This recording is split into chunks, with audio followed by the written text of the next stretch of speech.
الحمد للہ وکفی والصلاة والسلام علی عباده الذین اصطفى خصوصا علی افضلهم وخاتم النبیین محمد الامین وعلی آلہ وصحبہ اجمعین.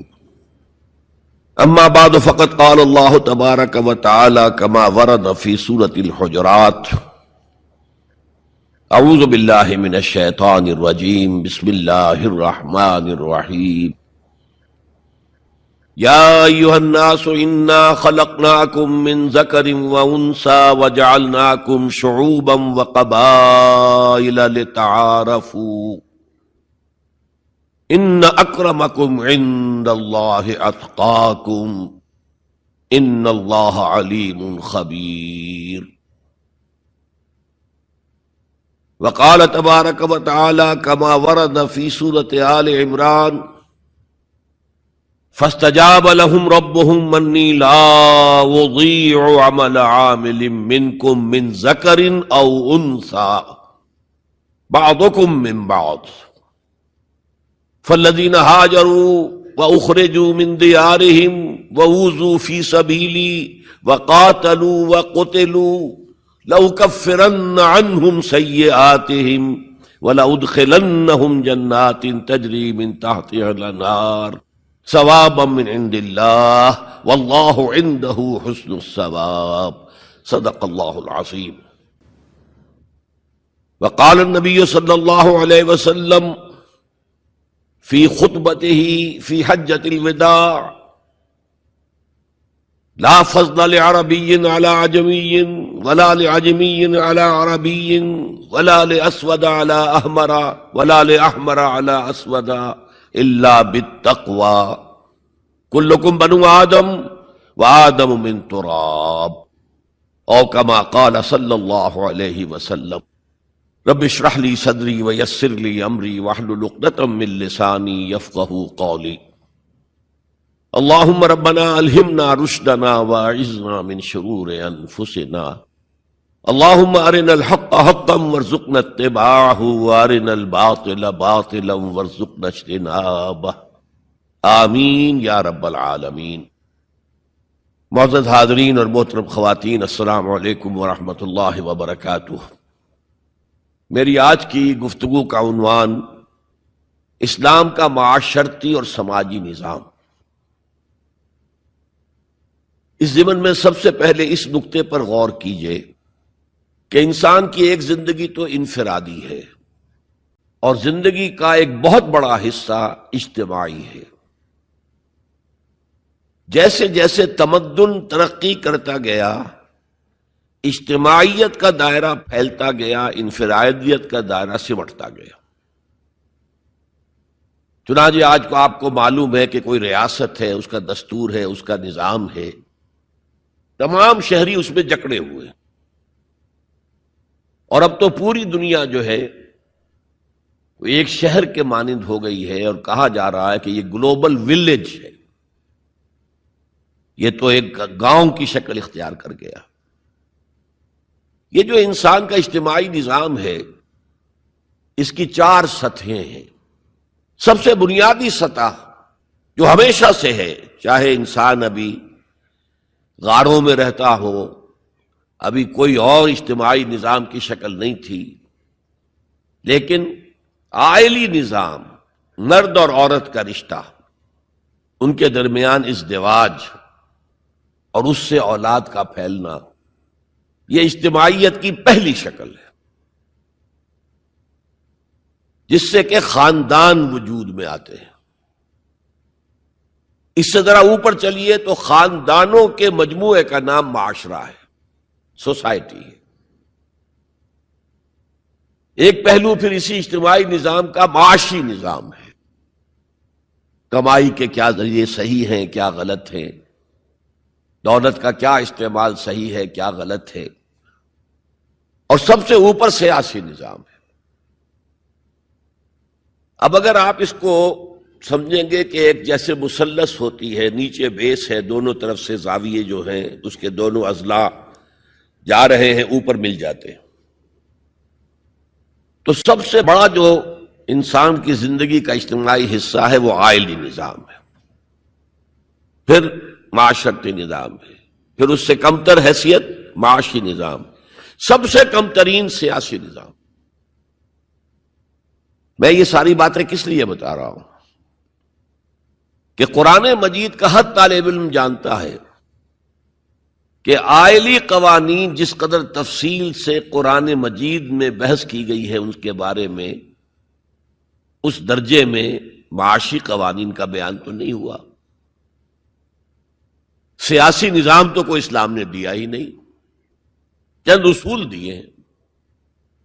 اللہ کی حاکمیت، مسلمانوں کی خلافت، جہاں اللہ اس کے رسول کا کوئی حکم نہ ہو وہاں باہمی مشورے سے معاملہ طے کرنا، تین اصول ہیں، اللہ اللہ خیر صلی اللہ، ان الحکم الا للہ، اور انی جاعل فی الارض خلیفہ، یا داؤد انا جعلناک خلیفۃ فی الارض، اور امرہم شورا بینہم، جہاں اللہ اور اس کے رسول کا حکم نہیں ہے تو آپ اسمبلی کے ذریعے سے جس طرح چاہیں کاؤنٹنگ آف ووٹ سے، مشورے سے فیصلہ کر سکتے ہیں۔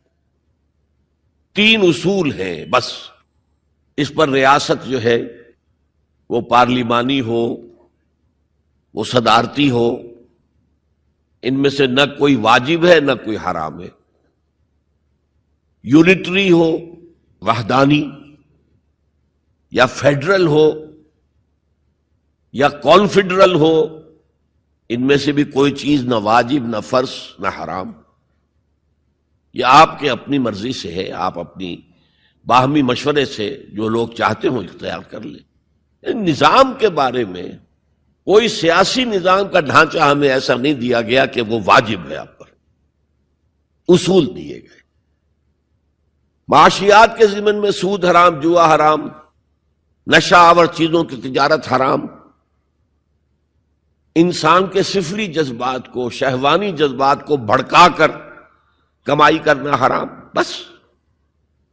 باقی میدان کھلا ہے، محنت کرو، جد و جہد کرو، کماؤ، جو تم کماؤ گے تمہارا ہوگا، البتہ ایک حد سے اوپر جاؤ گے زکوٰۃ لے لی جائے گی، تاکہ جو پیچھے رہ گئے ہیں ان کی ضروریات پوری کی جا سکے۔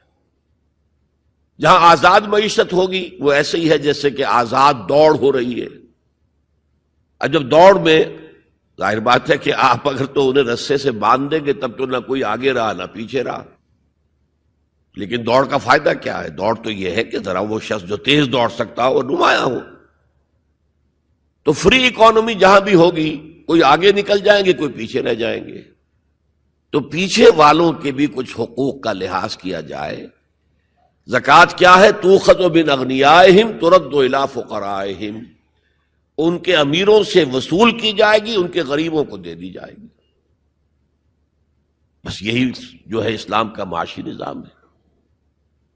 لیکن معاشرتی نظام پر بڑی بحثیں آئی ہیں، سورہ نور، سورہ احزاب، بہت مفصل، سورہ نساء، اور آئلی قوانین پر جو میں نے کہا تھا بالکل پہلے نیچے بیس ہے وہ اس مثلث کا، اس پر آپ دیکھتے ہیں کہ کئی رکوع، 3-4 رکوع تو سورہ بقرہ میں ہے، پھر سورہ نساء میں ہے، سورہ مائدہ میں ہے، پھر سورہ نور میں ہے، سورہ احزاب میں ہے، سورہ مجادلہ میں ہے، سورہ طلاق میں ہے، سورہ تحریم میں ہے۔ یہ آئلی قوانین تو بہت ہی تفصیل کے ساتھ بیان کیے گئے۔ حکمت کیا ہے کہ یہی تو ہے جڑ، بنیاد تو یہی ہے۔ اگر اسی بنیاد میں خرابی آ گئی تو خشت اول چونہد معمار کج، تا سریا می رود دیر کب دیوار کج، اگر پہلی اینٹ جو ہے دیوار کی ٹیڑھی رکھی گئی تو بناتے جائیے آپ، اوپر ٹیڑھ جائے گا آخر تک۔ اس لیے آئلی نظام کو سب سے زیادہ تفصیل کے ساتھ قرآن مجید میں بیان کیا گیا۔ اب دوسرا نقطہ دیکھیے، اسلام کے معاشرتی نظام کا جو اصل الاصول ہے، پہلی بنیادی بات جو ہے وہ کیا ہے؟ تمام انسان مرتبے میں برابر ہیں، پیدائشی طور پر کوئی انسان افضل نہیں، کوئی ارذل نہیں، کوئی اونچا نہیں، کوئی نیچا نہیں، پیدائشی طور پر۔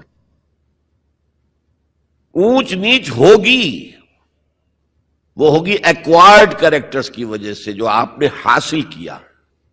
آپ نے علم زیادہ حاصل کیا، آپ کی ایک عزت ہو جائے گی۔ آپ میں تقوی زیادہ ہے، خدا ترسی زیادہ ہے، آپ کی عزت کی جائے گی۔ آپ خادم خلق ہیں، آپ کی عزت کی جائے گی۔ لیکن یہ ساری چیزیں ایکوائرڈ ہیں، بعد میں انسان نے حاصل کی ہیں۔ پیدائشی طور پر کوئی انسان اونچا نہیں، کوئی انسان نیچا نہیں۔ یہ بڑا انقلابی پیغام ہے قرآن کا، اور یہ سمجھیے کہ پورے عالم انسانیت کے لیے، میں ابھی گواہی بھی آپ کے سامنے پیش کروں گا کہ عالم انسانیت میں پہلی مرتبہ یہ پیغام اسلام نے دیا۔ چنانچہ میں نے آیت آپ کو سنائی، یا ایھا الناس، یا ایھا الذین آمنوا، نہیں، اے لوگو، انا خلقناکم، ہم نے ہی تم سب کو پیدا کیا، وجعلناکم شعوبا وقبائل، اور تمہیں قوموں میں اور قبیلوں میں تقسیم کر دیا۔ تمہاری رنگتیں مختلف ہیں، تمہارے ناک نقشے مختلف ہیں، تمہاری بولیاں مختلف ہیں۔ جعلناکم شعوبا وقبائل لتعارفوا، یہ صرف تعارف کے لیے ہے، یہ کوئی معیار نہیں ہے کہ یہ بلند ہے وہ کم ہے، فلاں نسل جو ہے اونچی ہے، فلاں نسل نیچی ہے، گورے جو ہیں اونچے ہیں اور کالے جو ہیں نیچے ہیں، یا مرد اونچے ہیں اور عورتیں نیچی ہیں۔ پیدائشی طور پر تمام انسان بالکل مساوی۔ اس اصول پر ہم نے بھی زیادہ غور نہیں کیا ہے۔ آپ جس معاشرے میں ہیں، یہاں پیدائشی طور پر برہمن اونچا ہے، شودر تو نیچا ہے۔ ویسے کوشش ہو رہی ہے، معاشرتی سطح پر کوشش ہو رہی ہے، قانونی سطح پر کوشش ہو رہی ہے کہ ان تصورات کو ختم کیا جائے۔ چنانچہ سب سے بڑھ کر یہ کوششیں امریکن سوسائٹی میں ہوئی ہیں۔ Any discrimination on the basis of the color of the skin is a crime۔ قانونی اور دستوری طور پر جتنا کچھ ہو سکتا تھا اس معاملے میں وہ امریکہ نے کیا ہے، لیکن آج بھی امریکہ میں کالے اور گورے کے درمیان دلی طور پر منافرت ہے۔ دلوں کو تو قانون نہیں بدل سکتا،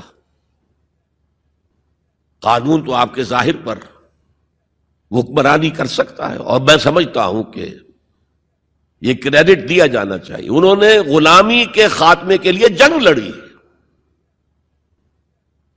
اور ان کے ہاں ڈسکریمنیشن بالکل ختم ہے، قانوناً بہت بڑا جرم ہے۔ پھر بھی حالات کیا ہیں؟ اگر کسی گوروں کی آبادی میں کوئی کالا افرو امریکن آ کر مکان خرید لیتا ہے تو اس آبادی میں جائیداد کی قیمت ایک دم گر جاتی ہے۔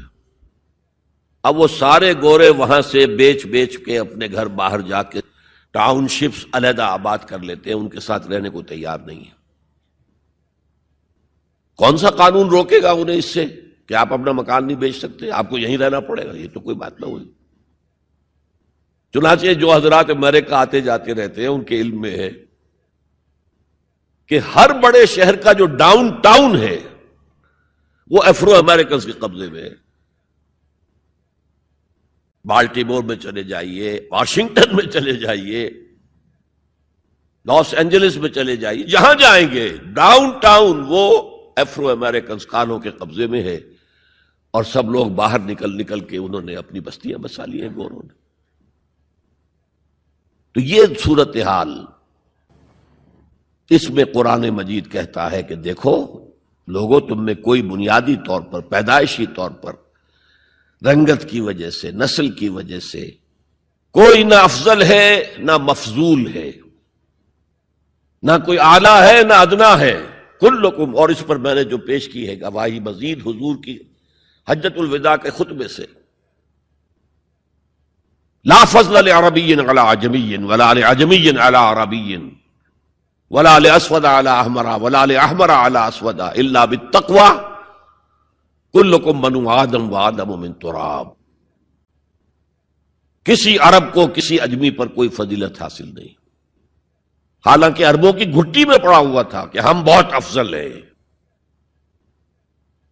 نطق تو ہمارے پاس ہے، بات ہم کر سکتے ہیں، خطیب ہمارے ہیں، باقی دنیا تو عجمی ہے، گونگے ہیں یہ لوگ۔ عجم کے معنی کیا؟ گونگے۔ حضور نے کہا لا فضل لعربی علی عجمی ولا لعجمی علی عربی، عجمی کو بھی، کسی عجمی کو کسی عربی پر کوئی فضیلت نہیں۔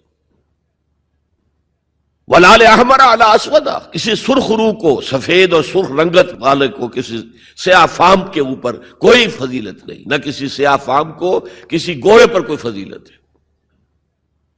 میں نے شروع میں جب میں حدیث پڑھتا تھا تو میں حیران ہوتا تھا کہ کیا کوئی کالے بھی یہ سمجھتے ہیں کہ ہم گوروں سے افضل ہیں؟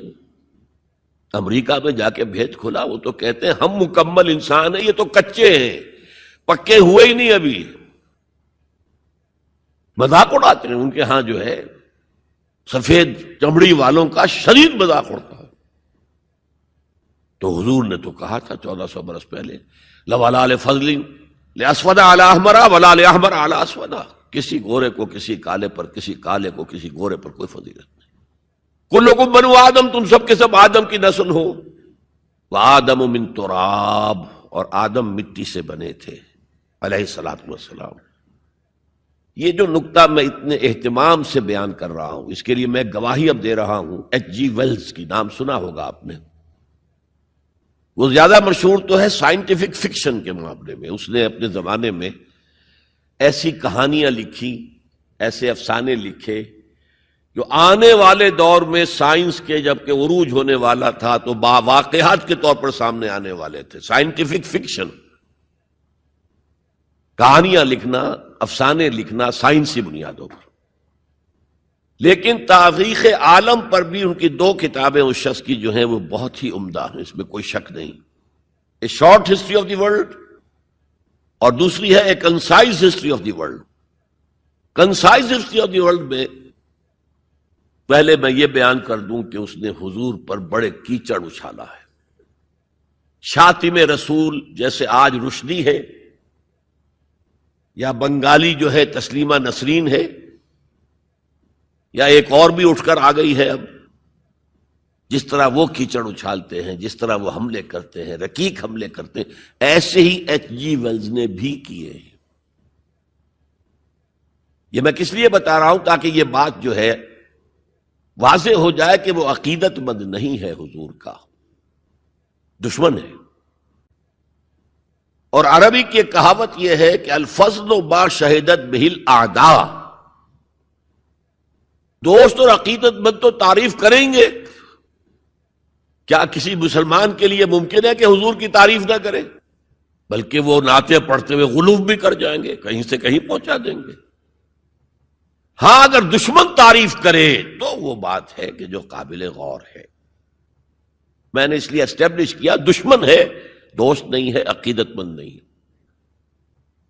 لیکن جو چیپٹر اس کا ہے حضور کی زندگی پر، اس کے آخر میں آ کر خطبہ حجۃ الوداع کا یہ حوالہ اس نے دیا، لا فضل لعربی علی عجمی ولا لعجمی علی عربی ولا لاسود علی احمر ولا لاحمر علی اسود الا بالتقوی۔ اور اس کے بعد جو اس کا ری ایکشن ہے، اس پر جو تبصرہ تھا کہہ رہا ہوں، اس کی وجہ بتا دوں گا بعد میں۔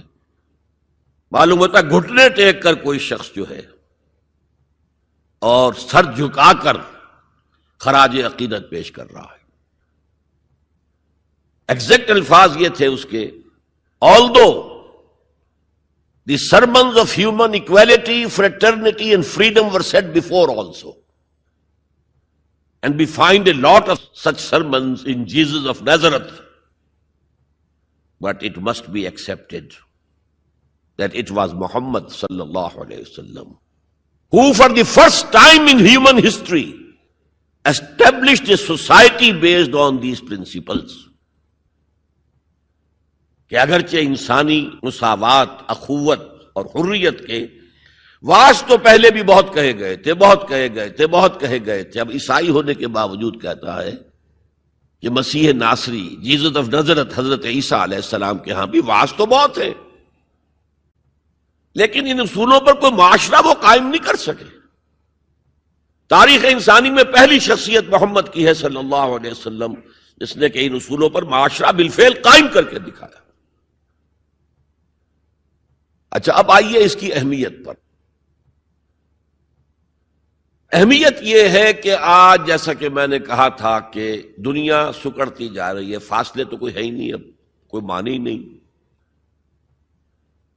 جیسے حدیث میں آیا تھا کہ دجال بات کرے گا ساری دنیا میں سنی جائے گی، آج کوئی دجال صاحب جو ہے واشنگٹن سے تقریر کرتے ہیں اور پوری دنیا میں سنی جاتی ہے۔ اب جو یہ دنیا چھوٹی ہو رہی ہے تو اس کا ایک منطقی تقاضا یہ ہے، یہ جو نیو ورلڈ آرڈر کی بات ہے یہ منطقی ہے، کوئی ایک عالمی ریاست ہونی چاہیے۔ اب یہ چھوٹی چھوٹی ریاستیں، نیشن سٹیٹس وغیرہ، یہ تو لڑتی بھڑتی رہیں گی، اس نے اس کے اوپر چڑھائی کر دی، اس نے اس پر چڑھائی کر دی، تو ایک کوئی عالمی ریاست، گلوبل سٹیٹ قائم ہونی چاہیے۔ لیکن اس کے لیے بنیاد کہاں سے لائیں؟ انسانوں کو جوڑیں کیسے؟ وہ تو نسل کی بنیاد پر جو ہے کٹے ہوئے ہیں، رنگت کی بنیاد پر ان کے دلوں کے درمیان جو ہے بودھ ہے۔ انسانیت کو ایک کرنے والی یا ایک ڈوری میں پرونے والی شے کون سی ہے؟ کون سی ڈوری ہے؟ دیکھیے، انہی حالات کا تقاضا تھا، لیگ آف نیشنز قائم ہوئی تھی، لیکن چونکہ سارے فاصلے جو ہے خارج میں کم ہوئے ہیں، دلوں کے فاصلے جو کہ تو برقرار ہے،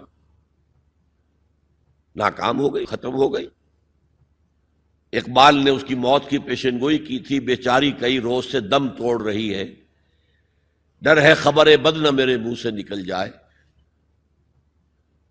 تقدیر تو مبرم نظر آتی ہے وہ لیکن پیران کلیسا کی دعا ہے کہ یہ ٹل جائے، کسی طرح لیگ آف نیشنز باقی رہ جائے، ختم ہو گئی۔ اب یونائٹڈ نیشنز ہے، بالفعل ختم ہو چکی،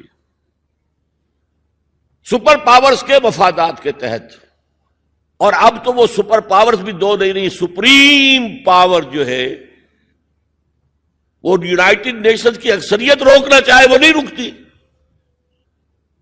عراق پر حملے کے معاملے میں کون ساتھ تھا ان کے؟ بائی پاس کیا، دفع ہو جاؤ، ہمیں کوئی حیثیت زبریت نہیں تمہاری۔ تو یہ بھی دم توڑ رہی ہے، یونائٹڈ نیشنز کا وجود کیا رہ جائے گا؟ بیچاری کئی روز سے دم توڑ رہی ہے، یہ عراق پر حملے کے ساتھ یہ ہے اس کا دم جو ہے عالم نزاع شروع ہو چکا ہے۔ ڈر ہے خبر بد نہ میرے منہ سے نکل جائے، تقدیر تو مبرم نظر آتی ہے، تو اٹل نظر آتا ہے کہ یہ فیل ہو جائے گا، ادارہ ختم ہو جائے گا۔ پیران کلیسا کی دعا ہے کہ یہ ٹل جائے، وہاں دعائیں ہو رہی ہیں کہ ابھی یہ برقرار رہے۔ اس پس منظر میں قرآن دو بنیادیں دیتا ہے کہ جو تمام انسانوں کو جوڑنے والی ہیں،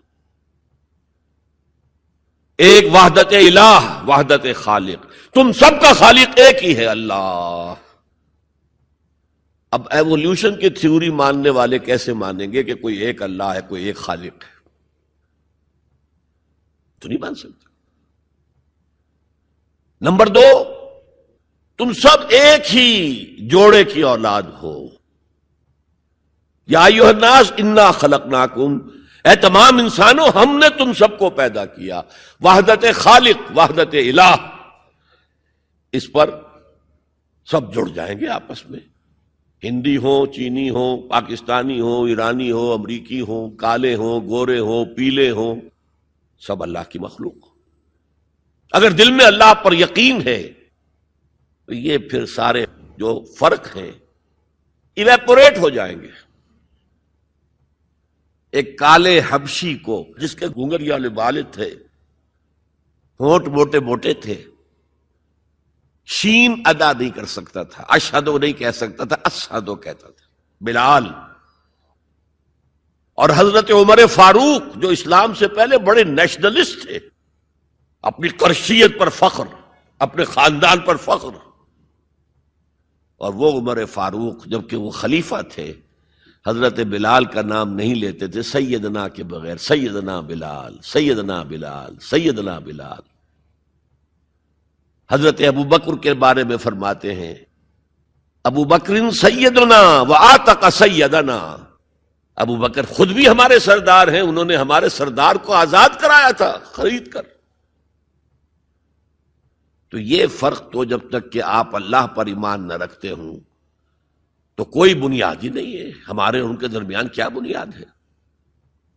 پتہ نہیں کون سے قسم کے بندروں کی اولاد جو ہے ہندوستان میں بس رہی ہے اور کون سے قسم کے شمپینزیز کی اولاد جو ہے وہ کہیں اور بس رہی ہے. ان کا تو کوئی رشتہ آپس میں ہے ہی نہیں. پھر یہ کہ وحدت آدم و حوا، انا خلقناکم، نمبر 1 من ذکر و انثی، ایک مرد اور ایک عورت سے پیدا کیا. تو ایک تو اخوت دینی ہے، اخوت اسلامی ہے، وہ تو بڑی اونچی بات ہے. اخوت انسانی، تمام انسان. اب آپ فرمائیے حضرت حوا کے رحم پر جا کر تمام انسان ایک نہیں ہو جائیں گے؟ والدہ کے رحم کے اعتبار سے بہن بھائی جو ہیں وہ بھائی بھائی اور بہنیں ہیں. دادی کے اس پر جائیے تو وہ ایک بڑا کنبہ وجود میں آ جائے گا. چچا تائے کی ساری اولاد اس میں مل جائے گی، اور اسی طریقے سے خالاؤں کی اور پھپھیوں کی اولاد شامل ہو جائے گی. اس سے آگے جائیے، اس سے آگے جائیے، سب جا کر آدم اور حوا پر جمع ہو جائے گی. تو آج جو زمانے کا تقاضا ہے کہ یہ فاصلے کم ہو، نوع انسانی جمع ہو، ایک وحدت ہو جائے، وہ تقاضا صرف اسلام کی بنیاد پر طے ہو سکتا ہے، پورا ہو سکتا ہے. کسی اور کے پاس اس کے لیے کوئی بنیاد نہیں. میں نے کہا تھا نا کہ کسی کالے کو گورے پر نہیں، کوئی گورے کو کالے پر فضیلت نہیں. ساتھ ہی کہا تھا مرد کو عورت پر کوئی فضیلت نہیں. مرد اونچا اور عورت نیچی نہیں ہے. شرف انسانیت کو دونوں ایکولی شیئر کرتے ہیں، وہ بھی ہیومن بینگ، وہ بھی ہیومن بینگ. سورہ آل عمران کے آخر میں ایک لمبی دعا آئی ہے، ربنا اننا سمعنا منادیا ینادی للایمان ان آمنوا بربکم فآمنا. اے رب ہمارے، ہم نے ایک پکارنے والے کی پکار کو سنا کہ وہ ایمان کی صدا لگا رہا ہے، ایمان کی ندا لگا رہا ہے صلی اللہ علیہ وسلم کہ اپنے رب پر ایمان لاؤ تو ہم ایمان لے آئے. ربنا فاغفر لنا ذنوبنا وکفر عنا سیئاتنا. تو پروردگار ہمارے گناہ بخش دے اور ہم سے ہماری برائیوں کو دور کر دے. وتوفنا مع الابرار، اور اپنے نیکوکار بندوں کے ساتھ ہمارا خاتمہ کیجو. ربنا وآتنا ما وعدتنا علی رسولک، اور پروردگار ہمیں وہ سب کچھ دیجو جس کا وعدہ تو نے اپنے رسولوں کے ذریعے کیا ہے. آپ نے فرمایا جنت اور یہ نعمتیں ہوں گی، ہمیں وہ سب کچھ دیجو. انک لا تخلف المیعاد، تو اپنے وعدے سے ہٹنے والا نہیں ہے. ہمیں یہ اندیشہ نہیں ہے. اندیشہ ہے تو یہ کہ ہم ان وعدوں کا مصداق ثابت ہو سکے یا نہ ہو سکے. تو اپنے فضل کرم سے ان کا مصداق ہمیں بنا دے. اب اس کا جواب سنیے. فاستجاب لهم ربهم انی لا اضیع عمل عامل منکم. ان کے رب نے ان کی دعا کو قبول کیا اور فرمایا میں تم میں سے کسی عمل کرنے والے کے کسی عمل کو ضائع کرنے والا نہیں ہوں. من ذکر او انثی، خواہ وہ مرد ہو خواہ عورت. بعضکم من بعض، تم ایک دوسرے ہی میں سے ہو نا. ایک ہی باپ کے نطفے سے بیٹا بھی ہے، بیٹی بھی ہے. ایک ہی ماں کے رحم میں پرورش پائی ہے بیٹے نے بھی، بیٹی نے. تو اونچ نیچ کہاں سے آ جائے گی؟ کدھر سے آ جائے گی؟ بعضکم من بعض، ایک دوسرے میں سے ہو. فالذین ہاجروا، تو وہ لوگ جنہوں نے ہجرت کی. تو ہجرت صرف مردوں تو نے تو نہیں کی، عورتوں نے بھی کی. وَأُخْرِجُوا مِن دِيَارِهِمْ، جو اپنے گھروں سے نکالے گئے، ان میں مرد بھی تھے، عورتیں بھی تھیں. وَأُوذُوا فِي سَبِيلِي، اور جنہیں میری راہ میں ایذا پہنچائی گئی، ان میں مرد بھی تھے، عورتیں بھی تھیں. پہلے شہید ہونے والے 2 میاں بیوی، ایک جوڑا، حضرت یاسر رضی اللہ تعالی عنہ اور حضرت سمیہ ان کی اہلیہ رضی اللہ تعالی عنہ. شدید ترین ٹارچر کیا ابو جہل نے اور پھر شہید کر دیا. وقاتلوا وقتلوا، پھر انہوں نے قتال بھی کیا، اللہ کی راہ میں جنگ بھی کی اور قتل بھی ہوئے. تو ان تمام کاموں کے اندر مرد اور عورت شریک رہے. قتال سے میں نے عرض کیا تھا کہ فرضیت اس کی جو ہے وہ خواتین پر نہیں ہے. اس کے باوجود خواتین نے حصہ لیا. جاتی تھی مرہم پٹی ان کے ذمے، آخر جنگ میں زخمی ہوں گے، آئیں گے. کوئی مرد اس میں لگیں گے تو ورکنگ جو ہماری طاقت ہے وہ کم ہوگی. پھر یہ کہ آخر خوراک کا بندوبست تو کرنا ہے، کھانے کا جو ہے راشن کا وہ کرتے تھے. تو یہ سب کے سب برابر کے شریک ہیں. سنیے دوبارہ الفاظ، فاستجاب لهم ربهم انی لا اضیع عمل عامل منکم من ذکر او انثى بعضکم من بعض فالذین ہاجروا واخرجوا من دیارهم واوذوا فی سبیلی وقاتلوا وقتلوا لأکفرن عنہم سیئاتہم، میں لازماً دور کر دوں گا ان سے ان کی برائیوں کو، وَلَأُدْخِلَنَّهُمْ جَنَّاتٍ تَجْرِي مِن تَحْتِهَا الْأَنْهَارُ، اور انہیں لازماً داخل کروں گا ان باغات میں کہ جن کے دامن میں ندیاں بہتی ہوں گی. ثوابا من عند اللہ، یہ بدلہ ہوگا اللہ کے پاس سے. واللہ عنده حسن الثواب، اور یقیناً بہترین بدلہ تو اللہ ہی کے پاس ہے. مساوات مرد و زن کے اس نظریے کو سمجھ لیجئے. دوسرا نظریہ میں بتاؤں گا جو آج دنیا مغرب سے لے رہی ہے، وہ سراسر گمراہی ہے، سراسر گمراہی ہے، سراسر گمراہی. لیکن نیکیوں کے میدان کھولے ہوئے ہیں مردوں کے لیے، عورتوں کے لیے. جو مرد کمائے گا نیکی وہ اس کے لیے ہے، جو عورت نیکی کمائے گی وہ اس کے لیے ہے. انڈیویجویلٹی ہے، فریڈم ہے، فریڈم آف ول ہے، مساوی ہے. اور اسی لیے میں نے یہ جو آیت ہے دیکھیے، اس میں 10 اوصاف میں مردوں عورتوں کو برابر برابر. عام طور پر قرآن کا اسلوب یہ نہیں ہے، اسے عربی میں کہتے ہیں برسبیل تغلیب. ایک مجمع ہے، مرد بھی ہیں عورتیں بھی ہیں، تو مذکر میں خطاب ہوگا، مؤنث کے صیغے سے خطاب نہیں ہوگا. وہ تابع ہیں، ساتھ ہی آ جائیں گے. لیکن یہ آیت دیکھیے کتنی طویل ہے. ان المسلمین والمسلمات، یقیناً فرما بردار مرد اور فرما بردار عورتیں، والمومنین والمومنات، اور صاحب ایمان مرد اور صاحب ایمان عورتیں، والقانتین والقانتات، اور فروتنی اختیار کرنے والے مرد اور فروختنی اختیار کرنے والی عورتیں، والصادقین والصادقات، اور سچ بولنے والے مرد اور سچ بولنے والی عورتیں، والصابرین والصابرات، اور صبر کرنے والے مرد اور صبر کرنے والی عورتیں، والخاشعین والخاشعات، اللہ کے سامنے جھکنے والے مرد اور جھکنے والی عورتیں، والمتصدقین والمتصدقات، صدقہ دینے والے مرد اور صدقہ دینے والی عورتیں، والصائمین والصائمات، اور روزہ رکھنے والے مرد اور روزہ رکھنے والی عورتیں، والحافظین فروجہم والحافظات، اور اپنی شرمگاہوں کی حفاظت کرنے والے مرد اور اپنی شرمگاہوں کی حفاظت کرنے والی عورتیں، والذاکرین اللہ کثیرا والذاکرات، اور کثرت سے اللہ کا ذکر کرنے والے مرد اور کثرت سے اللہ کا ذکر کرنے والی عورتیں. اعد اللہ لہم مغفرۃ واجرا عظیما، اللہ تعالیٰ نے ان سب کے لیے تیار کیا ہوا ہے. اعد اللہ لہم مغفرۃ، ایک تو مغفرت انہیں ملے گی اور اجر عظیم ملے گا. یہ ہے وہ تصور مساوات مرد و زن، کوئی اونچا نہیں کوئی نیچا نہیں. البتہ اب میں اگلے قدم پر آ رہا ہوں. ابھی تک تو افراد کی بات ہو رہی ہے، اب وہ ایک مرد اور ایک عورت شادی کرتے ہیں. یہاں آپ کو سمجھ لینا چاہیے اب وہ برابر نہیں رہے، اس لیے کہ گھر بنانا ہے، خاندان کی بنا ڈالنی ہے، ایک ادارہ ہے، انسٹیٹیوشن آف فیملی ہے، اور کسی انسٹیٹیوشن کے دو برابر کا اختیار رکھنے والے سربراہ نہیں ہو سکتے. آئی جی ایک ہوگا، ڈی آئی جی 4 ہوں، 5 ہوں، 6 ہوں. کوئی فرم ہے، مینیجنگ ڈائریکٹر ایک ہوگا، آپ 100 ڈائریکٹر رکھ لیں، مینیجنگ ڈائریکٹر 2 نہیں ہو سکتے. کوئی کاروبار چل ہی نہیں سکتا. تو گھر کا ادارہ تو برباد ہو جائے گا اگر آپ نے برابر کر دیا دونوں کے اختیارات کو.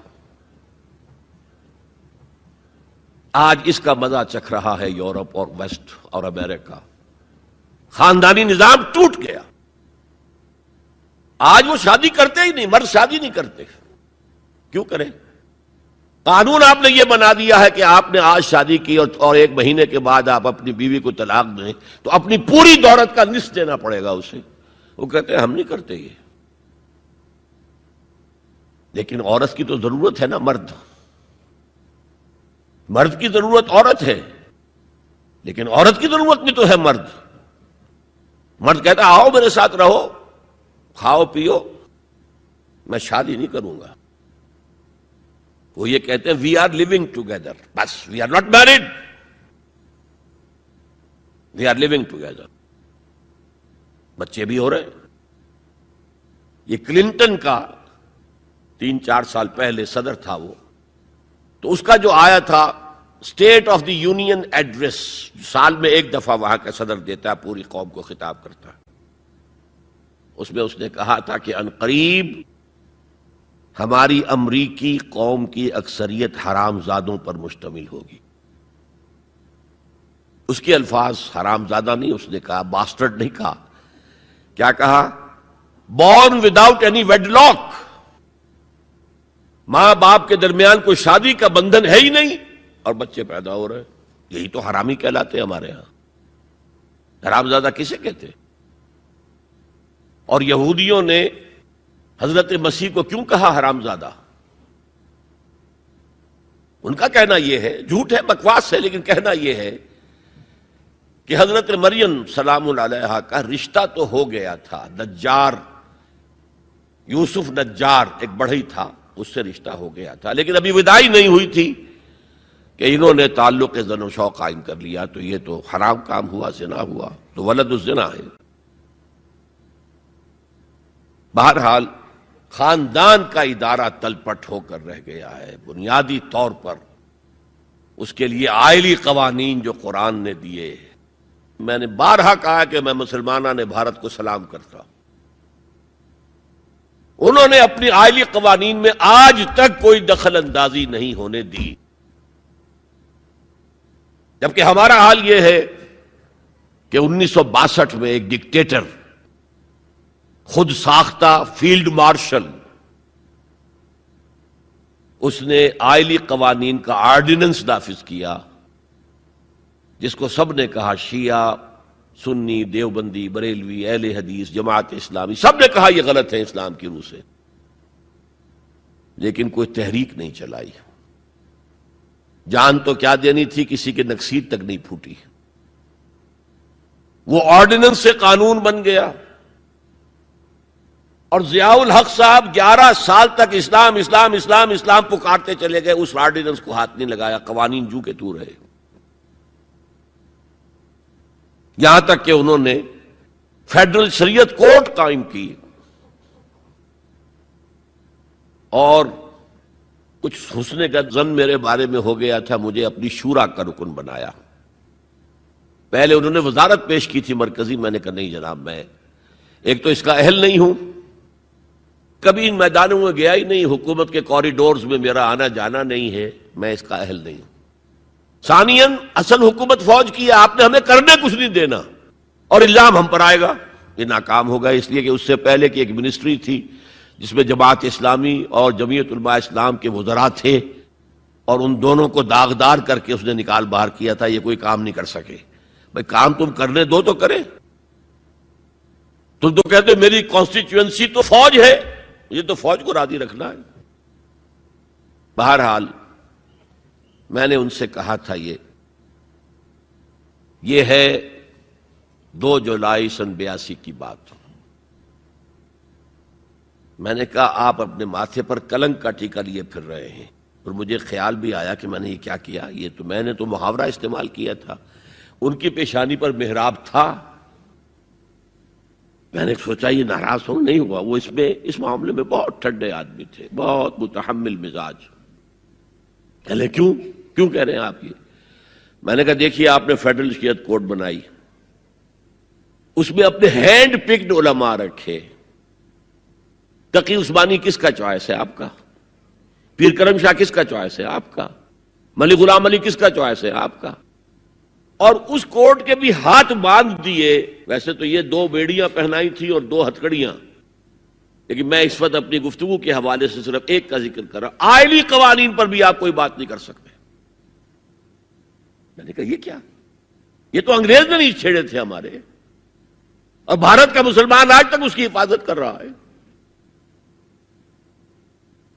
میں نے کہا دیکھیے یہ غلام احمد پرویز نے بنوائے تھے جو منکر حدیث تھا، اور اس کا اثر تھا چونکہ وہ گورنمنٹ آف پاکستان میں ڈپٹی سیکریٹری تھا کسی مرکزی محکمے میں، وہ اس کے زیر اثر جو ہے ایوب خان نے وہ قوانین بنائے.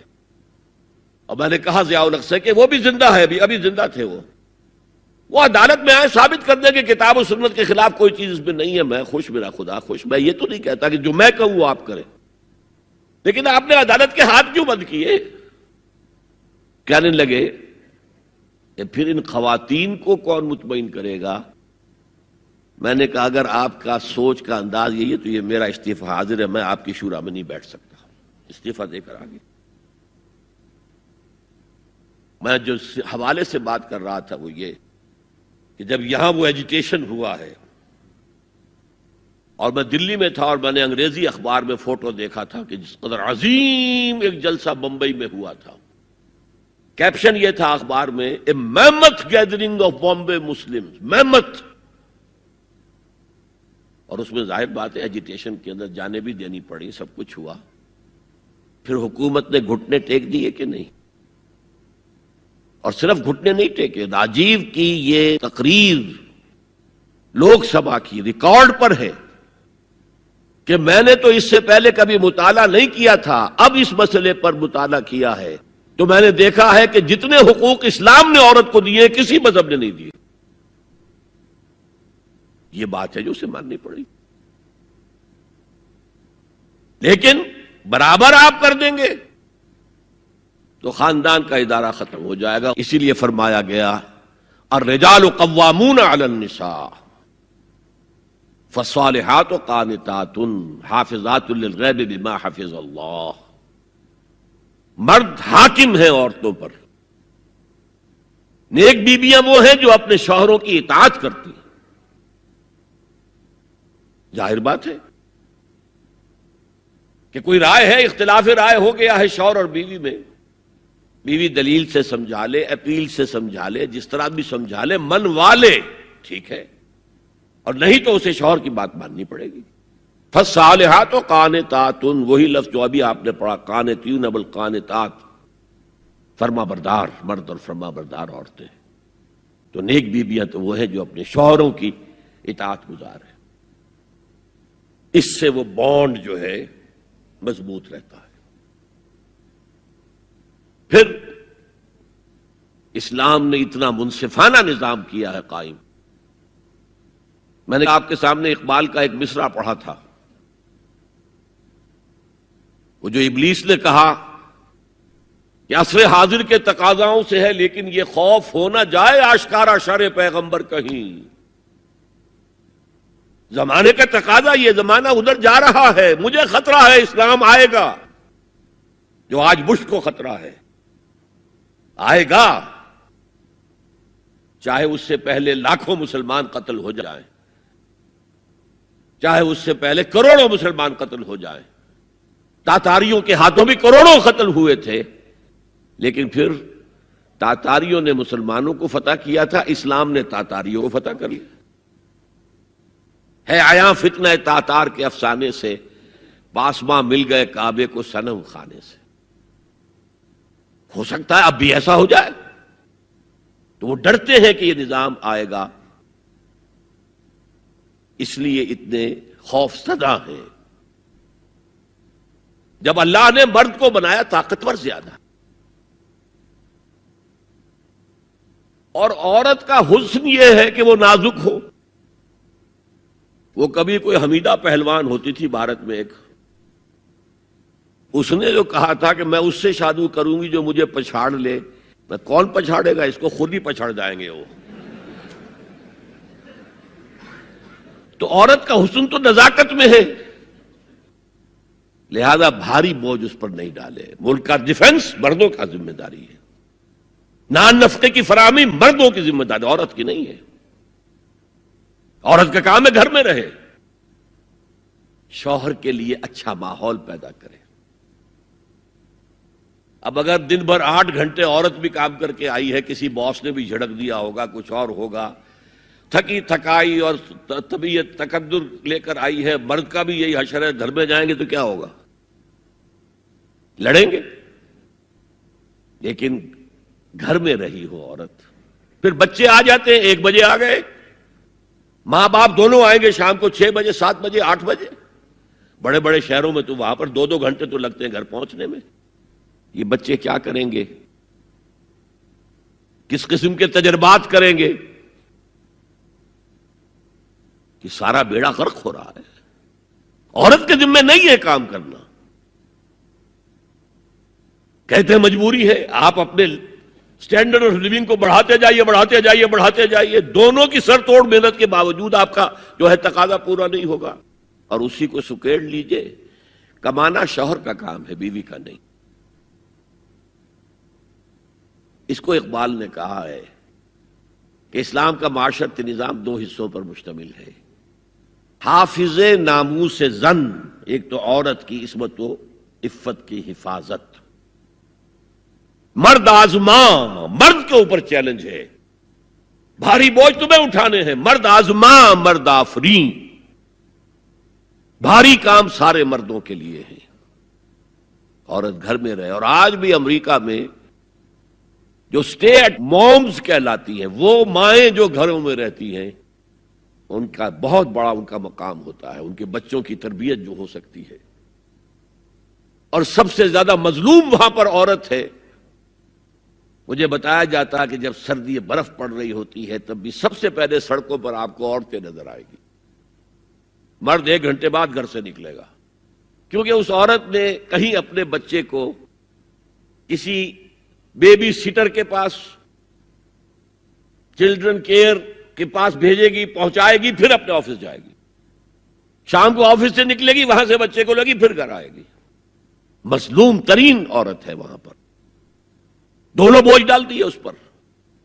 حمل بھی وہ اٹھائے، ولادت کی سختی بھی سہے، اور معاش کا بوجھ بھی ڈالو اس پر. واقعہ یہ ہے کہ آج کی عورت انتہائی مظلوم عورت ہے. ایک تو اسے کھلونا بنا لیا. عجیب حیرت ہوتی ہے مغربی تہذیب کو کیا ہوا ہے. عورت ننگی، مرد پورا لباس پہنے ہوئے، پینٹ بھی ہے اور کوٹ بھی ہے، سوٹ پورا ہے اور ٹائی بھی ہے، اور عورت ننگی ہے. اور شدید ترین سردی کے اندر ٹانگیں ننگی ہیں اس کی. یہ اسلام کا معاشرتی نظام اس کو کسی صورت گوارا نہیں کرتا. طلاق کے معاملے میں یہی فرق رکھا. مرد دے سکتا ہے طلاق، عورت لے سکتی ہے، دے نہیں سکتی. لے گی تو خلا کہلائے گی، یا عدالت میں جا کر ثابت کرے، یا یہ کہ کوئی ایلڈرز آف دی فیملی ہوں وہ درمیان میں آئے اور عورت کہے کہ میرا اس کے ساتھ نباہ نہیں ہو سکتا. خود طلاق نہیں دے سکتی، کیونکہ عورت کے اوپر جذباتی طور پر ہر مہینے میں چند دن ایسے آتے ہیں جو چڑچڑی ہوتی ہے. اس چڑچڑے پن میں وہ کچھ بھی کر بیٹھے. اسے طلاق کا حق نہیں دیا. مرد کو حق حاصل ہے. ہاں، اگر ناحق طلاق دے گا اللہ کے ہاں پکڑا جائے گا. یہ بات جو ہے مرد اور عورت کو برابر کے طلاق کے حقوق، یہ بھی خاندان کی جڑ کھودنے کے مترادف ہے. اچھا، بیٹے اور بیٹی میں وراثت کا فرق ہے. کیوں؟ بیٹا شادی کرے گا تو مہر دے گا، لڑکی شادی کرے گی تو مہر لے گی. حالانکہ ضرورت لڑکی کو لڑکے کی ہے، لڑکے کو لڑکی کی ہے، دونوں کی ضرورت تو برابر ہے. لڑکا مہر دے اور لڑکی لے. کیوں؟ تاکہ یہ معلوم ہو کہ یہ سربراہ ہے. حافظ ناموس زن، مرد آزماں، مرد کی ذمہ داری ہے. یہ بھی ہمارا بڑا سوشل فنکشن ہے، بہت بڑا. اور اس میں فضول خرچیاں ہو رہی ہیں. حرام کی کمائی ہوئی کمائی جو ہے وہ پانی کی طرح بہائی جاتی ہے. ابھی مجھے ایک صاحب نے بتایا کہ ممبئی میں 2 شادیاں ہوئی ہیں مسلمانوں میں. ایک میں 1.5 کروڑ روپیہ خرچ ہوا، ایک میں 80 لاکھ خرچ ہوا. ہم نے وہاں اصلاحی تحریک شروع کی. ضیاء الحق صاحب نے بھی کوشش کی تھی، آرڈیننس پاس کیا تھا، لیکن یہ چیزیں قانون سے نہیں. آپ کہیں کہ کسی دعوت میں 50 سے زیادہ مہمان نہیں آئیں گے، وہ 100 آ گئے تو زیادہ زیادہ یہ ہوگا پولیس والوں کو رشوت کا کھاتا کھل گیا، جو یہ پیسے لے جائیے صاحب۔ کبھی کبھی وہ پکی پکائی جگہ لے جا کے اپنے تھانے میں بیٹھ کے کھاتے تھے، لیکن قانون سے نہیں بدلتا مزاج۔ ہم نے کیا طے کیا؟ دیکھو یہ ہے چٹان کی بنیاد۔ آپ کو بڑی اونچی بلڈنگ بنانی ہو تو دیکھنا پڑتا ہے چٹان نیچے بنیاد زمین کیسی ہے۔ تو بنیاد کیا ہے؟